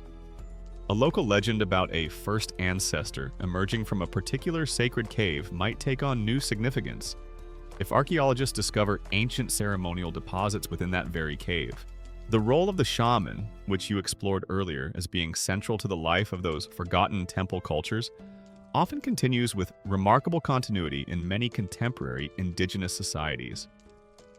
Their knowledge of medicinal plants, their techniques for entering trance states and journeying to the spirit world, their understanding of local spirits and sacred geography, these are often part of an unbroken chain of master-apprentice transmission that stretches back into the distant past. By respectfully working with and learning from contemporary shamans, researchers can sometimes gain invaluable insights into the kind of spiritual worldview that might have informed the builders of those ancient sites. A quirky and rather wonderful tidbit is when a modern indigenous community might still hold a particular, seemingly unremarkable spot in the forest as sacred, perhaps an unusual rock formation, a distinctive grove of trees, or an old overgrown clearing, without necessarily remembering the full explicit ancient reason why it was first consecrated. Yet upon archaeological investigation, that very spot might reveal evidence of ancient human activity, perhaps a forgotten shrine, a burial site, or a ceremonial plaza, suggesting that a memory of its sacredness, a kind of spiritual resonance, has persisted in the landscape and in local tradition even after the original stories have faded. It's like the land itself remembers, and the people continue to feel that ancient vibe even if the original user manual for the sacred site has been misplaced. Sometimes a contemporary ritual practice might contain elements, a specific chant, a particular dance step, the use of a certain sacred plant or symbol, that seems to be an echo of something much older, something that might connect back to the ceremonies once performed in those now ruined jungle temples. The meaning might have transformed over time, but the form, the ancient root, can still be discerned. Ethnohistorians, archaeologists, and anthropologists engage in constant, careful, and often deeply collaborative scholarly debate and research regarding the methodologies and ethical considerations involved in attempting to link contemporary indigenous oral traditions, spiritual beliefs, and ritual practices with specific archaeological sites or identifiable cultures from the distant pre-Columbian past. This is a delicate process requiring immense respect for indigenous knowledge systems, a cautious approach to drawing direct analogies across centuries of cultural change and historical trauma, and a constant vigilance against the dangers of romanticizing, misinterpreting, or oversimplifying these complex and precious connections. But when done with sensitivity and genuine partnership, listening to these whispers in living traditions can offer profound insights. It can help to breathe a kind of imaginative life back into the silent stones and overgrown mounds, suggesting the human stories, the spiritual dramas, and the deep ecological wisdom that once animated these forgotten temples. While the original builders may be long gone, and the specific language of their myths may have shifted, the underlying human need to connect with the sacred, to understand one's place in the cosmos, and to live in harmony with the powerful forces of nature continues to resonate in the voices and traditions of their descendants, the enduring guardians of the Amazon's profound and ancient spiritual heritage. Forget trying to decipher a completely indecipherable, heavily redacted ancient instruction manual for a piece of forgotten alien technology. Archaeologists and ethnographers working in the Amazon are often trying to understand entire forgotten spiritual operating systems based on surviving myths, living cultural practices, and the occasional incredibly enigmatic sacred earthwork. It's a cosmic puzzle with a lot of beautiful, challenging, and deeply human pieces. The whispers of ancient beliefs that you've been listening to, those subtle echoes found within the living traditions of contemporary indigenous Amazonian peoples, offer one precious, if sometimes indirect, pathway towards understanding the spiritual lives of those who built the forgotten temples. These are stories and practices that have endured through resilience and the power of oral transmission, hinting at continuities with a deep past. But there is another altogether different category of tale associated with the Amazon when born, more a fevered European imagination and relentless colonial ambition, yet often in its own distorted way, also pointing towards the existence of impressive, if not entirely understood, indigenous civilizations, hidden within the jungle, the enduring, captivating, and often tragically misleading legends of lost cities of gold, chief among them the fabled El Dorado. As European explorers and conquistadors first began to penetrate the peripheries of the vast South American continent, in the 16th century they encountered complex indigenous societies in places like the Andes and parts of coastal regions, some of whom possessed considerable wealth in gold and other precious materials. Driven by an insatiable hunger for riches and a fervent desire to find new empires to conquer, rumors quickly began to circulate of even greater undiscovered kingdoms, fabulously wealthy cities hidden deep within the unexplored interior, particularly within the mysterious and intimidating expanse of the Amazon rainforest. Their ancient GPS for pinpointing these mythical metropolises seemed to be based largely on a potent cocktail of wishful thinking, a complete and utter disregard for existing geographical reality, and a strong, if somewhat misguided, belief that if you just endured enough hardship, malaria, and encounters with very large, uncooperative snakes in the jungle, a city paved with gold simply had to be your divinely ordained reward. Spoiler alert, it usually wasn't. Usually it was just more jungle and possibly more snakes. The most famous of these legends, the one that launched 1,000 doomed expeditions and cost countless lives, is that of El Dorado. A mainstream historical fact is that the El Dorado legend actually originated not in the Amazon, but in the highlands of what is now Colombia with the Muisca people. It referred to a ritual where a new Muisca chieftain, as part of his investiture, would cover his body in gold dust and then from a raft offer treasures into the sacred Lake Guatavita. El Dorado literally meant the gilded man. However, as the story spread among the gold-hungry Spanish and other European adventurers, it underwent a significant transformation.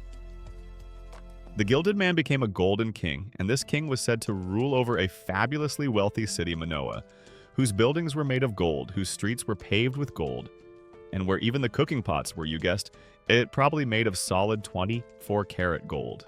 And crucially, through a series of geographical misinterpretations and wishful cartography, this mythical golden city became increasingly located in the unexplored wilderness east of the Andes, somewhere deep within the vastness of the Amazon basin or the Guyana highlands. For centuries from the 1530s well into the 18th century, and beyond, the quest for El Dorado became an obsessive, almost maniacal pursuit. Famous and infamous explorers alike, figures like Gonzalo Pizarro, brother of the conqueror of the Incas, Francisco de Orellana, who made the first European navigation of the Amazon River. Partly while searching for this very city, Lope de Aguirre, whose descent into madness and tyranny during his El Dorado expedition became legendary, and Sir Walter Raleigh, who sought it in Guyana, led expeditions deep into the jungle, often with hundreds, even thousands, of European soldiers and indigenous porters. These ventures were almost invariably disastrous. They faced starvation disease attacks from uncontacted indigenous groups defending their territories, internal mutinies, and the sheer overwhelming difficulty of navigating the rainforest. Few found any gold, and none found the mythical city. Yet the legend persisted, fueled by occasional tantalizing, but often misinterpreted or deliberately fabricated indigenous rumors of wealthy kingdoms further inland. El Dorado wasn't the only such legend. Tales of other lost cities like Paititi, said to be a hidden Inca refuge filled with treasure, or the more modern and highly dubious legends of places like Acacor, also captivated the imaginations of explorers and adventurers, often blending fragments of indigenous oral traditions with European fantasies of forgotten empires and untold riches. These myths, you might say, were the original clickbait headlines of their day. You won't believe what this conquistador found deep in the jungle. Hint, it's probably not gold, but possibly dysentery. Now, what does all this obsessive, often tragic searching for mythical golden cities have to do with the real forgotten temples and ceremonial centers of the Amazon that archaeologists are now uncovering? While El Dorado as a city literally paved with gold was pure European fantasy, these persistent legends, in a very indirect and often heavily distorted way, might have sometimes been distantly inspired by encounters with, or rumors of, genuinely populous and well-organized indigenous societies that did exist in various parts of the Amazon. These societies, as you've learned, built impressive earthworks, had sophisticated artistic traditions, and were part of extensive regional trade networks. They possessed their own forms of wealth, perhaps not vast hoards of gold in every case, but certainly intricate featherwork, powerful shamanic knowledge, rich agricultural lands, and complex social and spiritual lives centered around their own sacred sites, their green cathedrals. Europeans encountering these cultures or hearing tales of them passed along indigenous networks often misinterpreted what they saw or heard through their own lens of gold lust and preconceived notions of what constituted a civilization or an empire. A powerful chief adorned with a few gold ornaments might become, in the telling and retelling, the king of a golden city. A large village with impressive earth mounds and a vibrant ceremonial life might be inflated into a vast metropolis.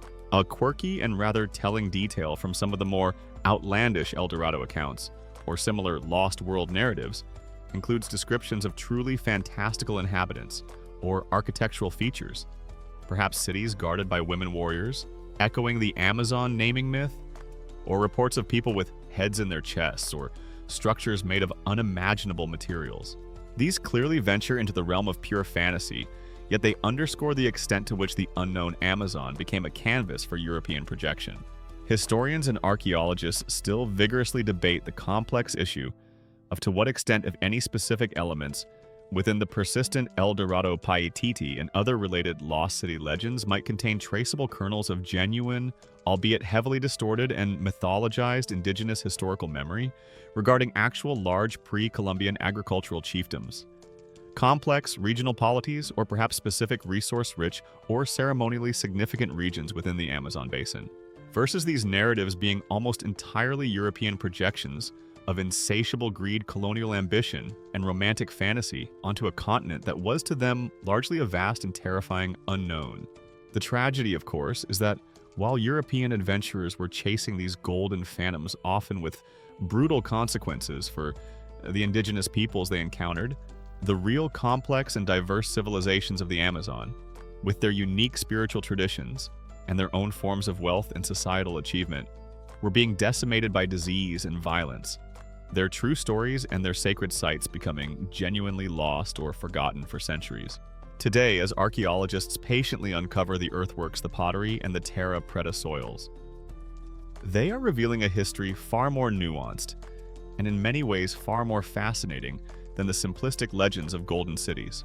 The forgotten temples they are finding may not be made of gold, but they whisper stories of sophisticated cultures, deep spiritual connections to the rainforest, and a human presence that shaped and was shaped by this incredible environment for millennia before the arrival of any gold-seeking Europeans. The real treasure, it turns out, was not a city of gold, but the rich, forgotten human history waiting to be rediscovered beneath the jungle's green veil. The tantalizing, often misleading legends of El Dorado and other mythical lost cities, as you've now considered, fueled centuries of often destructive European quests into the Amazon, driven by a hunger for gold and glory rather than a genuine interest in the true histories of its indigenous peoples. These expeditions, more often than not, left behind a trail of disappointment, suffering, and further disruption for the very cultures whose supposed wonders they sought. But in stark contrast to those fevered, goal-driven adventures, there is another far more patient, meticulous, and respectful quest underway. The careful scientific endeavor of modern archaeology, which seeks not to plunder, but to understand, to listen to the faint but persistent whispers of those truly forgotten temples and the societies that once thrived around them. Uncovering the secrets of the Amazon's deep past, as you can imagine, is no easy task. It's not like finding a well-preserved Roman villa conveniently located just off a major highway. A mainstream historical fact is that archaeological investigation in the Amazon rainforest is an incredibly challenging, multidisciplinary undertaking. The sheer scale of the forest, its dense, often impenetrable vegetation, the warm, humid climate that accelerates the decay of organic materials, the acidic soils that can be unkind to artifacts, and the logistical difficulties of working in remote and often inhospitable terrain, all conspire to make every discovery a hard-won triumph. Forget leisurely strolls through picturesque ruins. An archaeologist's field office in the Amazon often comes equipped with more varieties of biting insects than actual office supplies, and the only reliable air conditioning is whatever faint humid breeze manages to fight its way through the triple canopy. The quest usually begins long before anyone even puts a trowel to the earth. As you learned earlier, remote sensing technologies are now indispensable tools. Satellite imagery can reveal large-scale patterns or anomalies in the forest cover that might hint at ancient human activity. But it's LiDAR, that remarkable laser scanning technology that can see through the trees to map the ground beneath, that has truly revolutionized Amazonian archaeology in recent years, unveiling vast networks of previously unknown earthworks, settlement layouts, and potential ceremonial sites that had lain hidden for centuries. It's like having a magical pair of X-ray goggles that can peel back the jungle's green cloak, revealing the subtle contours of a lost world. Once a promising site is identified, from afar the real on-the-ground adventure begins. Archaeologists, often working in collaboration with local indigenous communities, whose ancestral knowledge of the land can be invaluable, will undertake expeditions into these remote areas. This involves careful, systematic surveying, perhaps walking transects through the dense undergrowth, mapping visible features, and digging small, exploratory shovel test pits at regular intervals to search for buried cultural layers or artifacts.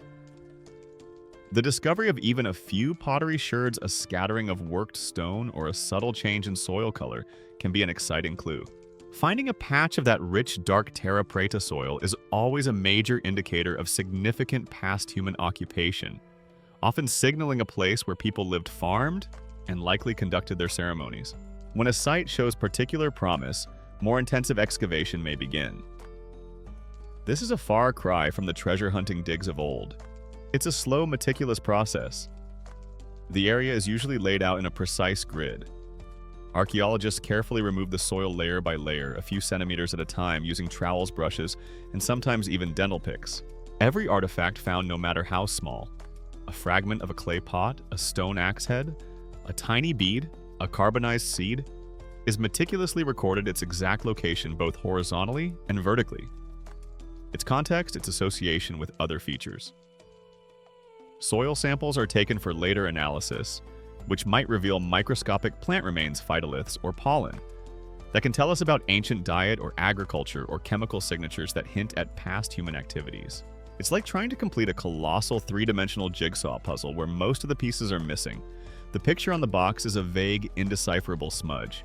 Half the remaining pieces are actively trying to decompose as you look at them, and the entire puzzle board is being slowly but surely eaten by the surrounding jungle. But the sheer thrill, the profound intellectual and emotional reward of finding just one more piece that fits, that adds a tiny bit more clarity to the forgotten story. For an archaeologist, that's absolutely priceless. Dating these ancient sites is crucial. Radiocarbon dating of organic materials like charcoal from old hearths or preserved wood, if any survives, can provide a time frame. Thermoluminescence dating can be used on pottery sherds to determine when they were last fired. By carefully correlating these dates with the different layers of excavation, the stratigraphy archaeologist can build up a chronology for the site, understanding when it was occupied, when its ceremonial structures were built, and perhaps when and why it was eventually abandoned. A quirky and often delightful surprise for archaeologists working in the Amazon can be the unexpected discovery of remarkably well-preserved organic artifacts in specific rare environmental conditions. For instance, in an anaerobic, oxygen-free waterlogged site like a swampy area, or the bed of an ancient silted-up pond within or near a settlement, items made of wood, perhaps canoe paddles, ritual staffs, carved figurines, or even fragments of house posts, might be found miraculously preserved after centuries, offering incredibly rare insights into aspects of material culture that are usually completely lost. The interpretation of what is found is, of course, the ultimate goal. What do the layout of the mounds and plazas, the iconography on the pottery, the types of tools, and the remains of food tell us about the people who lived here? What can we infer about their social organization, their belief systems, their daily lives, their interactions with their environment, and the nature of the ceremonies that once took place in these now silent temples? This is where the archaeologist becomes a storyteller, weaving together the disparate threads of evidence into a coherent, if always provisional, narrative of the past. Archaeologists and conservation specialists often engage in intense and sometimes challenging debate regarding the best long-term strategies for both studying and preserving these fragile Amazonian sites once they are discovered. Given the vastness of the rainforest and the often limited resources available for extensive excavation and ongoing conservation, should the focus be on fully excavating a few key sites to gain maximum information? potentially exposing them to further environmental degradation or even looting once their location is known? Or is it sometimes wiser to prioritize minimal intervention, focusing on remote documentation through technologies like LiDAR, limited test excavations for dating and cultural identification, and then working towards in situ conservation, leaving the sites largely undisturbed and protected by their jungle mantle for future generations, with perhaps even more advanced non-invasive research techniques? This patient quest of archaeology is a slow reveal, a gradual pulling back of the green curtain. Each discovery, each carefully analyzed artifact, each meticulously mapped earthwork adds another vital pixel to the emerging picture of the Amazon's rich and complex human past. It's a process that requires not just scientific skill, but also a deep respect for the land, for the cultures that once thrived there, and for the enduring mysteries that these forgotten temples still hold, waiting for their stories to be patiently, carefully, and thoughtfully coaxed back into the light. The patient quest of archaeology, as you've now come to appreciate with its blend of high-tech remote sensing and meticulous muddy on-the-ground excavation, is slowly, painstakingly coaxing the whispers of forgotten stories from those jungle-veiled altars in the Amazon. Each unearthed pottery sherd, each identified earthwork, each analysis of ancient soil adds another small piece to the vast, complex puzzle of these lost civilizations. But there's another immensely powerful force at play in this story. A force that has been working tirelessly for centuries not to reveal these sites, but to conceal them, to absorb them, to reclaim them into its own verdant, teeming embrace, the rainforest itself. Imagine after one of those societal upheavals or devastating epidemics we discussed, a thriving village or a sacred ceremonial center falls silent. The last inhabitants depart or perish, and the daily human activities that once kept the jungle at bay, the clearing of paths, the tending of gardens, the maintenance of plazas and structures, cease. What happens next is a testament to the incredible, relentless vitality of the Amazon rainforest. It doesn't just creep back in, it surges, it engulfs it, reclaims its own with almost an artistic, if somewhat overwhelming sense of purpose. It's like the rainforest has its own very enthusiastic, very green, and decidedly damp interior and exterior decorating service, and its preferred aesthetic style for any abandoned human endeavor is everything completely and utterly covered in a riot of vines, a thick carpet of moss, and possibly a family of very surprised but ultimately quite comfortable monkeys taking up residence in the former chief's hut. A mainstream historical fact is that abandoned human settlements and structures in tropical rainforest environments like the Amazon are subject to an incredibly rapid and powerful process of ecological succession. The moment human maintenance stops, nature begins its patient, persistent work of reclamation. First come the fast-growing pioneer plant species, the opportunistic weeds, vines, and creepers quickly colonizing any open ground, spreading over plazas and beginning to climb the walls of any remaining structures, whether they were made of earth, wood, or even stone. Their tendrils probe every crack, their leaves create a new lower canopy, trapping moisture and hastening decay. Then, as soil begins to accumulate from falling leaves, decaying wood, and wind-blown dust, larger shrubs and small trees take root. Their root systems, initially perhaps finding purchase in the very earthworks or crumbling mud brick walls created by humans, begin to exert their slow, inexorable pressure. The jungle floor, once perhaps a swept-clean ceremonial space, becomes a thick layer of humus and leaf litter, gradually bearing smaller artifacts and obscuring the original contours of the land. You'd think these ancient temples were designed to last forever, but Mother Nature just looks at them after a few centuries of neglect and seems to say with a gentle rustle of leaves, "Hold my liana vine, darling. I have some rather more verdant plans for this particular piece of real estate." And those plans almost invariably involve a lot more trees and a significant reduction in visible human architecture. Over decades and centuries, larger canopy trees will establish themselves, their massive buttress roots spreading wide, sometimes directly through or over ancient mounds, plazas, or even stone foundations. These roots can dislodge stones, heave earthen banks out of alignment, or completely obscure the original layout of a site. The once clearings become indistinguishable from the surrounding primary forest, the human-made geometries softened and blurred by the organic, chaotic, yet deeply ordered growth of the jungle. The very temples themselves, if made primarily of wood and thatch, as many likely were, would melt back into the forest floor with astonishing speed, leaving perhaps only subtle changes in soil composition, a scattering of durable pottery sherds, or unusually high concentrations of certain fruit trees, descendants of ancient orchards, to mark their former presence. This process of natural reclamation is, of course, one of the primary reasons why these sites became forgotten, at least to the outside world, and sometimes even to later generations of indigenous peoples, if communities had been forced to migrate far from their ancestral lands. The jungle is an expert at keeping secrets, at drawing a thick green veil over the past. Yet there's a certain profound, if somewhat melancholy, beauty to these reclaimed ruins when archaeologists finally rediscover them. Imagine pushing through the dense undergrowth and stumbling upon a series of earthen mounds now appearing as natural-looking hillocks, but their unnatural regularity hinting at a human hand. Or finding a courtyard plaza its original packed earth floor now, a carpet of moss and ferns with giant trees growing directly through what might once have been a central ceremonial space. Vine-covered stones, perhaps the last remnants of a retaining wall or a platform, peek out from the foliage. It's a poignant reminder of the impermanence of human endeavors in the face of nature's immense enduring power. Forget a simple fixer-upper property. These ancient Amazonian sites, when rediscovered, are more like, find it if you possibly can under 3 metric tons of enthusiastic foliage, and then gently persuade the resident jaguar that the sacred altar is not actually its new favorite napping spot. Interestingly, nature can also act as a preserver in some ways.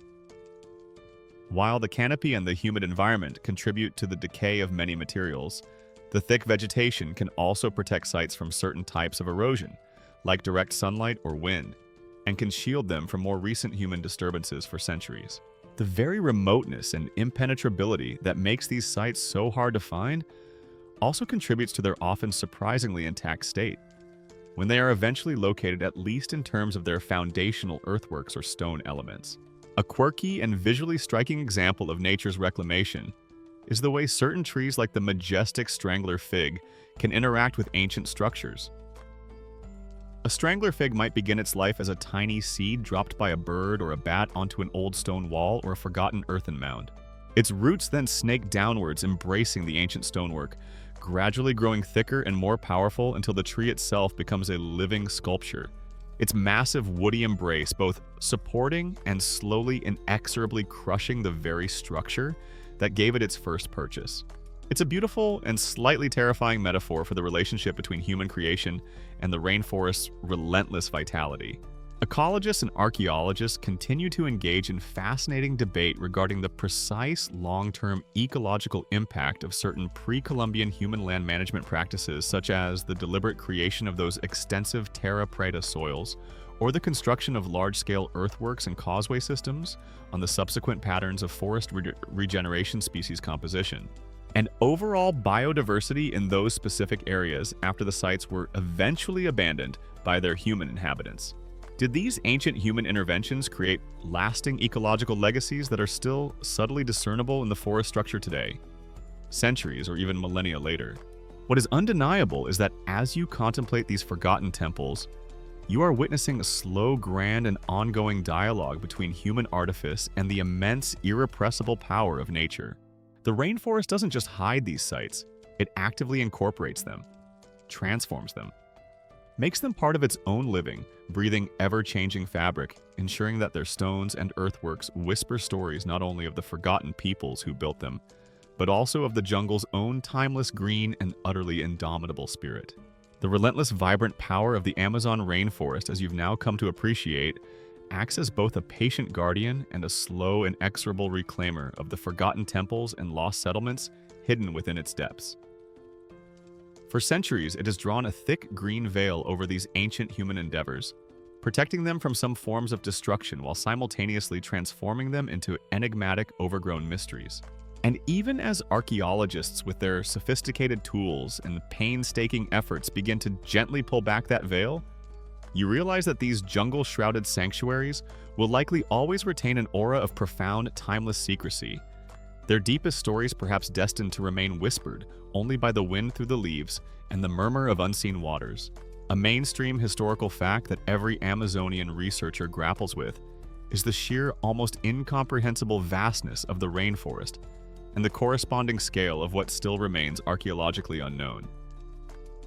Despite the exciting discoveries of recent decades, the sprawling geoglyph fields, the extensive terra preta landscapes, the evidence of large interconnected settlements, it's widely acknowledged that only a tiny fraction of the Amazon basin has been systematically surveyed. For every impressive earthwork revealed by LiDAR, for every cluster of ancient pottery sherds found on a riverbank, there are likely hundreds, if not thousands, more sites still lying dormant, completely hidden beneath the colossal canopy, their existence unsuspected. It's like the Amazon is a colossal ancient library containing countless volumes of human history, but most of the books are still on shelves we haven't even found yet, possibly written in languages we haven't fully deciphered, and occasionally guarded by some very territorial and surprisingly well-camouflaged literary critics in the form of jaguars or anacondas. This immensity of the unknown is what fuels the enduring mysteries. So many questions still hover in the humid air around these forgotten temples. What were the precise meanings of those intricate symbols and stylized figures etched onto their pottery or carved into rare stone relics? We can make educated guesses, draw analogies, but the full richness of their mythological narratives, the specific identities of all their deities, the exact nuances of their cosmological understanding, much of this remains elusive, like trying to reconstruct a complex dream from just a few fleeting images. What was the true nature of their social and political organization? The scale of some of the earthworks and settlements clearly implies a capacity for mobilizing and coordinating large amounts of labor, suggesting some form of leadership, perhaps chiefdoms, or even nascent state-like structures in certain areas. But how were these societies governed? What were the relationships between different communities, different language groups? Were they largely peaceful confederacies, or were they engaged in constant shifting alliances and conflicts? The silent plazas and overgrown mounds offer only partial answers, and the rituals themselves, those ceremonies that once filled these sacred spaces with sound and movement, while we can infer their general nature from the layout of sites and the types of artifacts found. The specific chants that were sung, the precise steps of the dances, the exact words of the shaman's invocation, to the spirits of the river and rain. These have mostly faded into the great silence preserved only in the faintest echoes within some surviving oral traditions, if at all. A quirky and often deeply tantalizing aspect of Amazonian archaeology is the occasional discovery of a completely unique artifact, a structure with no known parallel or a site that just doesn't quite fit any established patterns. These mystery objects, or enigmatic sites, can throw existing theories into disarray and open up entirely new avenues of speculation, reminding us how little we truly know and how much diversity and innovation likely existed within these lost worlds. Sometimes a local indigenous community might hold a persistent legend about a place that must not be disturbed, or a cave where the ancient ones still sleep. Archaeologists working with respect might choose to leave such areas unexcavated, acknowledging that some secrets are perhaps best kept by their traditional guardians, their mysteries adding to the profound spiritual resonance of the landscape. For every question that archaeology manages to answer about these forgotten jungle temples, the rainforest itself often seems to whisper back, "Oh, you think that's interesting? I've got about 1,000,000 more equally fascinating secrets just like it." But you'll have to demonstrate considerably more patience and perhaps bring a significantly better grade of mosquito repellent if you want to even glimpse them. The rainforest in its role as both concealer and preserver adds to this enduring mystery, while its relentless growth and humid climate quickly reclaim and decay many human-made structures. The very act of enveloping these sites can also protect them from more recent disturbances from looting, or from the kind of wholesale destruction that has befallen ancient sites in more open or accessible landscapes. The jungle holds them in a green embrace, a slow, patient guardian of their secrets. Archaeologists, anthropologists, and ethnohistorians continue to engage in profound and often challenging scholarly debate, speculating on the potential existence and true nature of even larger, more highly integrated, and perhaps even quasi-urban or early state-level societies in certain exceptionally favorable or strategically important parts of the pre-Columbian Amazon basin than have currently been fully documented. They ponder what kinds of subtle archaeological signatures such complex and perhaps more dispersed Amazonian polities might have left behind in the challenging tropical forest environment, and what new technologies or interdisciplinary approaches might yet unlock these deeper layers of forgotten history. Ultimately, the forgotten temples of the Amazon will likely always retain a powerful aura of mystery. We can piece together clues, we can listen to the stories whispered by the earth and the artifacts. We can learn from the enduring wisdom of contemporary indigenous peoples. But the full, vibrant reality of those ancient lives and sacred practices may always remain just beyond our complete grasp. And perhaps that in itself is part of their profound allure. They remind us that the past is a vast, largely undiscovered country, especially within the emerald heart of the world's greatest rainforest. They are the ultimate cold case files, where the primary witnesses are long silent. The most crucial records are often composed of subtle patterns in the soil and the enigmatic designs on broken pottery, abashari, and the chief investigator is usually a very dedicated, incredibly patient archaeologist armed with a well-worn trowel, a keen eye for detail, and an even better, respectfully guided imagination. These jungle sanctuaries in their beautiful, overgrown solitude stand as a testament to lost worlds, to forgotten cosmologies, and to the enduring human need to create sacred spaces to commune with the spiritual and to leave a mark, however ephemeral, upon the land. Their timeless mysteries continue to call to us, inviting us to listen, to learn, and to wonder. And so as the dappled sunlight, filtering through the immense Amazonian canopy, begins to fade in your mind's eye and the chorus of the rainforest at dusk settles into the softer, more mysterious sounds of the night, our journey exploring the whispers of its forgotten temples draws to a gentle close. The overgrown mounds, the silent plazas, the enigmatic earthworks, and the spirits of those who built them can now rest once more beneath their verdant veil. Imagine the profound stillness of the deep rainforest night. The air is thick, humid, and alive with the scent of damp earth, nocturnal blooms and decaying leaves, the rich perfume of life and regeneration.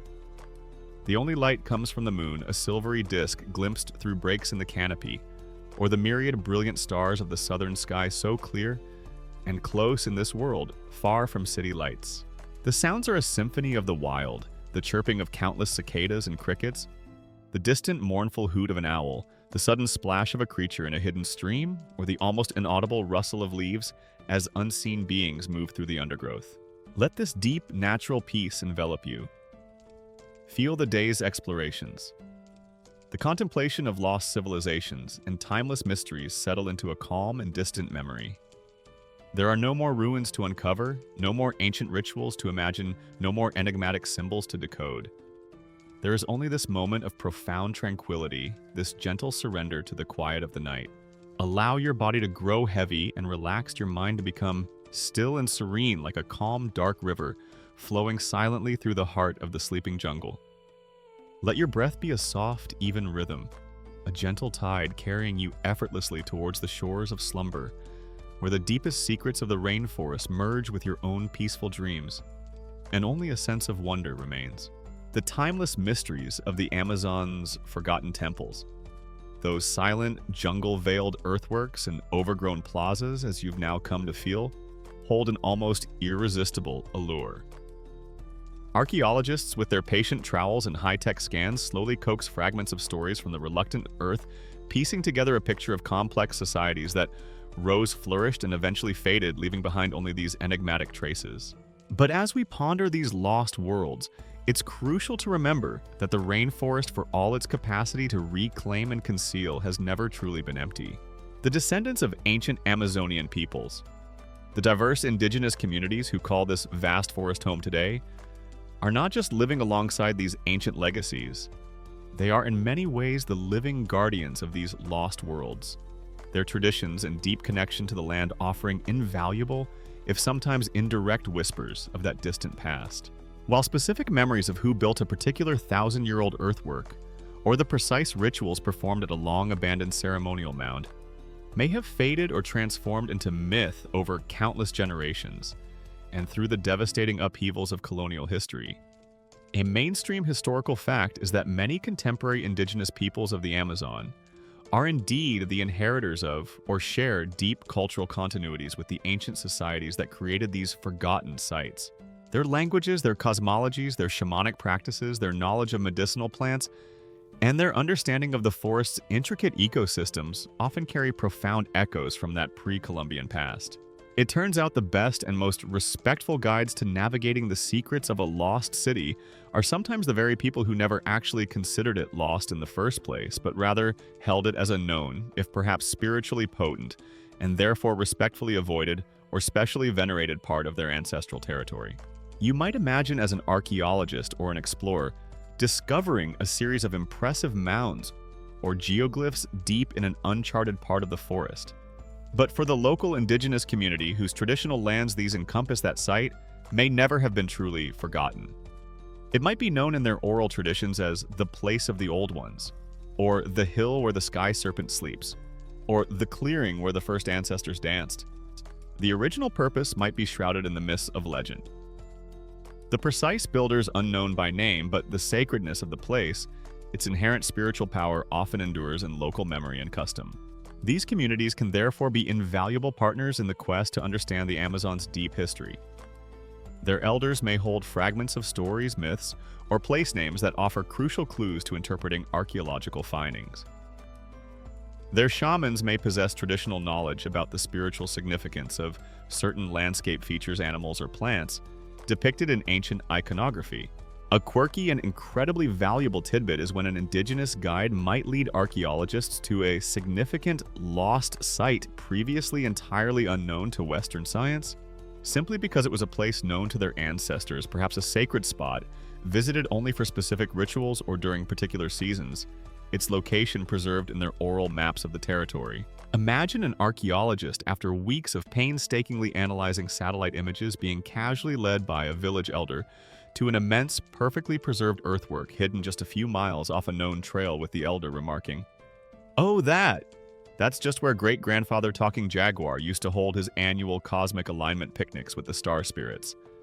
We generally try not to disturb his old dining room too much, as he was known to be a bit particular about uninvited guests. Furthermore, contemporary indigenous communities are often the frontline guardians of these archaeological sites, whether they are formally recognized as such or not. Their traditional land management practices, when allowed to continue unhindered, can be far more sustainable and less destructive than large-scale deforestation, mining, or industrial agriculture that threaten both the living cultures and the ancient heritage of the Amazon. Their presence, their claims to ancestral territory, and their commitment to preserving their cultural landscapes can be the most effective defense against the looting of artifacts or the bulldozing of unrecorded ancient sites. However, it's a relationship fraught with complexities and often painful historical legacies. The history of exploration and research in the Amazon has not always been one of respectful collaboration. For centuries, indigenous peoples were often ignored, displaced, or exploited, their knowledge dismissed as mere superstition. Thankfully, there is a growing recognition within the archaeological and anthropological communities of the absolute necessity of working ethically and collaboratively with indigenous peoples, acknowledging their rights as primary stakeholders in their own heritage, and ensuring that research benefits them as well as advancing scientific knowledge. This collaboration can be incredibly fruitful. Indigenous insights can help archaeologists to see sites not just as collections of artifacts and features, but as parts of a living, spiritually imbued landscape. They can offer perspectives on the possible uses of certain tools, the meanings of symbols, or the ecological context of ancient settlements that might be entirely missed by an outsider's eye. Their heritage preservation plan for some of these ancient sites, developed over centuries of lived experience, might simply have been a profound, quiet respect for the place, coupled with oral traditions that warned, "Don't mess with that old mound over there. The really, really old spirits get incredibly grumpy if you disturb their afternoon nap." Surprisingly effective in many cases, at least until the arrival of those with less respect for grumpy old spirits. Scholars, indigenous leaders, and heritage professionals continue to engage in vital and often challenging debates and initiatives focused on developing truly collaborative and decolonized approaches to archaeology and cultural heritage management in the Amazon.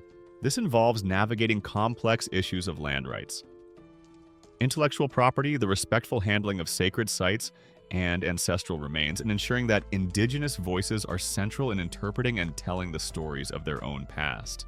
So as you ponder those forgotten temples, remember that their story is not just one of ancient stones and lost civilizations. It is also a story intertwined with the enduring presence, the resilience, and the profound traditional knowledge of the Amazon's contemporary indigenous peoples. They are the inheritors, the neighbors, and often the most dedicated, if sometimes unrecognized, guardians of these lost worlds.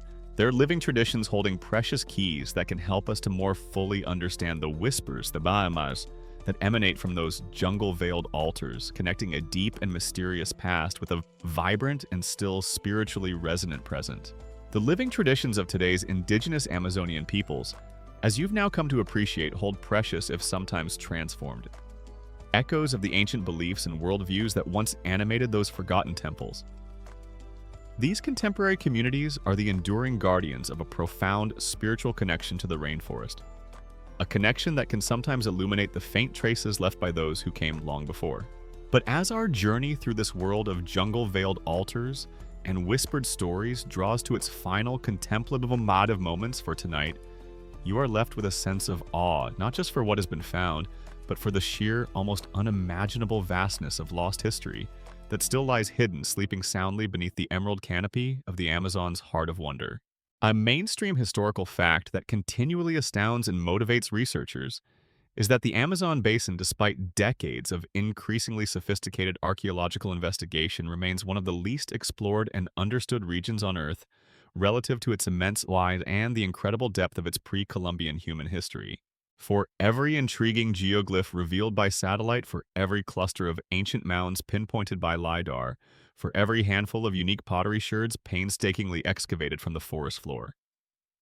It is widely accepted by scientists that countless more archaeological sites, entire settlements, complex earthwork systems, forgotten ceremonial centers, ancient agricultural landscapes, and burial grounds still lie completely undiscovered, their stories patiently waiting beneath layers of soil leaf litter and centuries of undisturbed forest growth. It's as if the Amazon is our planet's largest, most mysterious, and most beautifully overgrown lost and found department. And the items that have been lost are not just individual artifacts, but entire chapters of the human story waiting for a very patient, very respectful, and possibly very mosquito-bitten archaeologist with an excellent map and an even better sense of hopeful curiosity to stumble upon them. What timeless mysteries, what further forgotten wisdom do these still hidden sites hold? We can only imagine and patiently continue to seek. Perhaps there are remnants of even earlier or entirely different cultural traditions than those we currently know, societies that adapted to the rainforest in ways we haven't yet conceived. There could be lost languages, their structures and vocabularies holding unique perspectives on the world, recoverable only through the faintest traces in place, names, or through comparative linguistic work with their distant descendants. There are undoubtedly forgotten myths, elaborate cosmologies, and unique artistic traditions still locked away in undeciphered iconography on yet-to-be-discovered pottery or stone. Could there be evidence of even larger, more widespread, or more densely populated societies in certain regions than current models suggest? Or perhaps clues to different forms of inter-regional interaction? Ancient trade routes that crisscross the deep interior, or even evidence of unexpected connections with cultures far beyond the Amazon basin itself. The ongoing quest for this knowledge is a testament to the human desire to understand our shared past. Archaeology in the Amazon, as you know, is a challenging interdisciplinary endeavor. It relies not just on new technologies to peer beneath the canopy, but also on the painstaking work of ethnobotanists studying ancient plant use, paleoecologists reconstructing past environments, geneticists tracing ancient population movements, and anthropologists working respectfully with indigenous communities to understand their oral traditions and their deep-lived connection to the land. Each new discovery, however small, adds another vital piece to this immense continental-scale puzzle. A quirky and sometimes rather exciting aspect of this ongoing exploration is the occasional unexpected discovery that completely overturns previous assumptions. Perhaps it's a type of pottery never seen before, an earthwork of a design that defies current classifications, or even, as has happened, the identification through advanced soil analysis of shadow landscapes, vast areas that show clear evidence of significant past human modification, and intensive agriculture even where no obvious surface structures remain visible today. These finds constantly remind us that our understanding of the Amazon's past is still very much a work in progress. However, this quest for knowledge is also increasingly a race against time. The Amazon rainforest, as we are all too aware, faces immense modern pressures from deforestation, industrial agriculture, mining, road construction, and climate change. These forces not only threaten its incredible biodiversity and the livelihoods of its contemporary indigenous inhabitants, but they also pose an existential threat to the fragile, unrecorded archaeological heritage that lies within it. Every hectare of forest cleared without prior archaeological survey could mean the irreversible loss of another forgotten temple, another ancient settlement, another irreplaceable piece of the human story. Archaeologists, conservationists, indigenous leaders, and far-sighted policymakers are therefore engaged in an ongoing, often urgent, and sometimes contentious debate and effort. How can we balance the needs of modern development and the imperative for scientific research with the absolute necessity of protecting both the living cultural heritage of indigenous peoples and the irreplaceable archaeological record of the Amazon's deep past? How can future technological advancements allow us to more comprehensively map, understand, and preserve these fragile historical legacies before they are obscured or destroyed forever? And what profound lessons might a fuller understanding of these ancient, often remarkably sustainable Amazonian societies teach us about long-term human-environment interaction and resilience in a tropical forest world? As you lie here on the cusp of sleep, let your mind drift over this vast green, river-laced expanse, this true heart of wonder.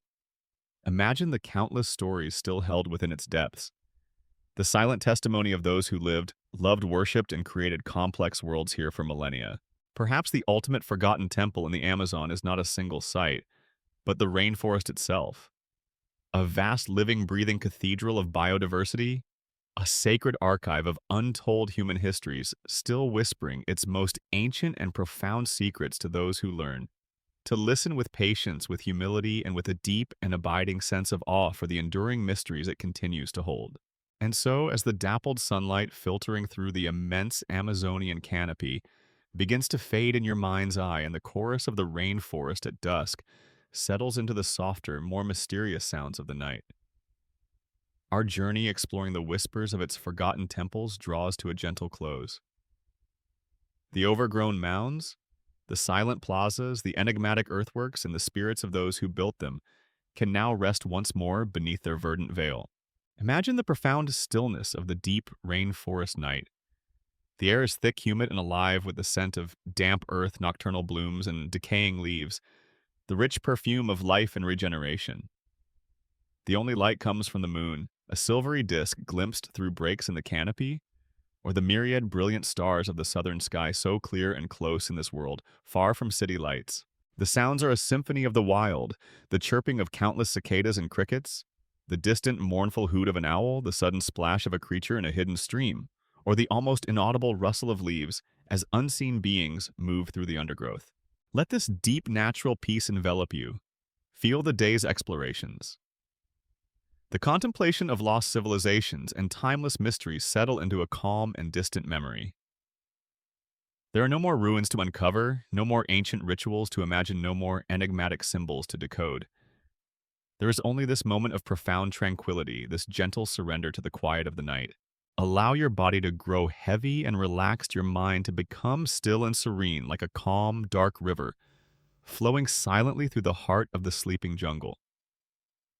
Let your breath be a soft, even rhythm, a gentle tide carrying you effortlessly towards the shores of slumber, where the deepest secrets of the rainforest merge with your own peaceful dreams, and only a sense of wonder remains.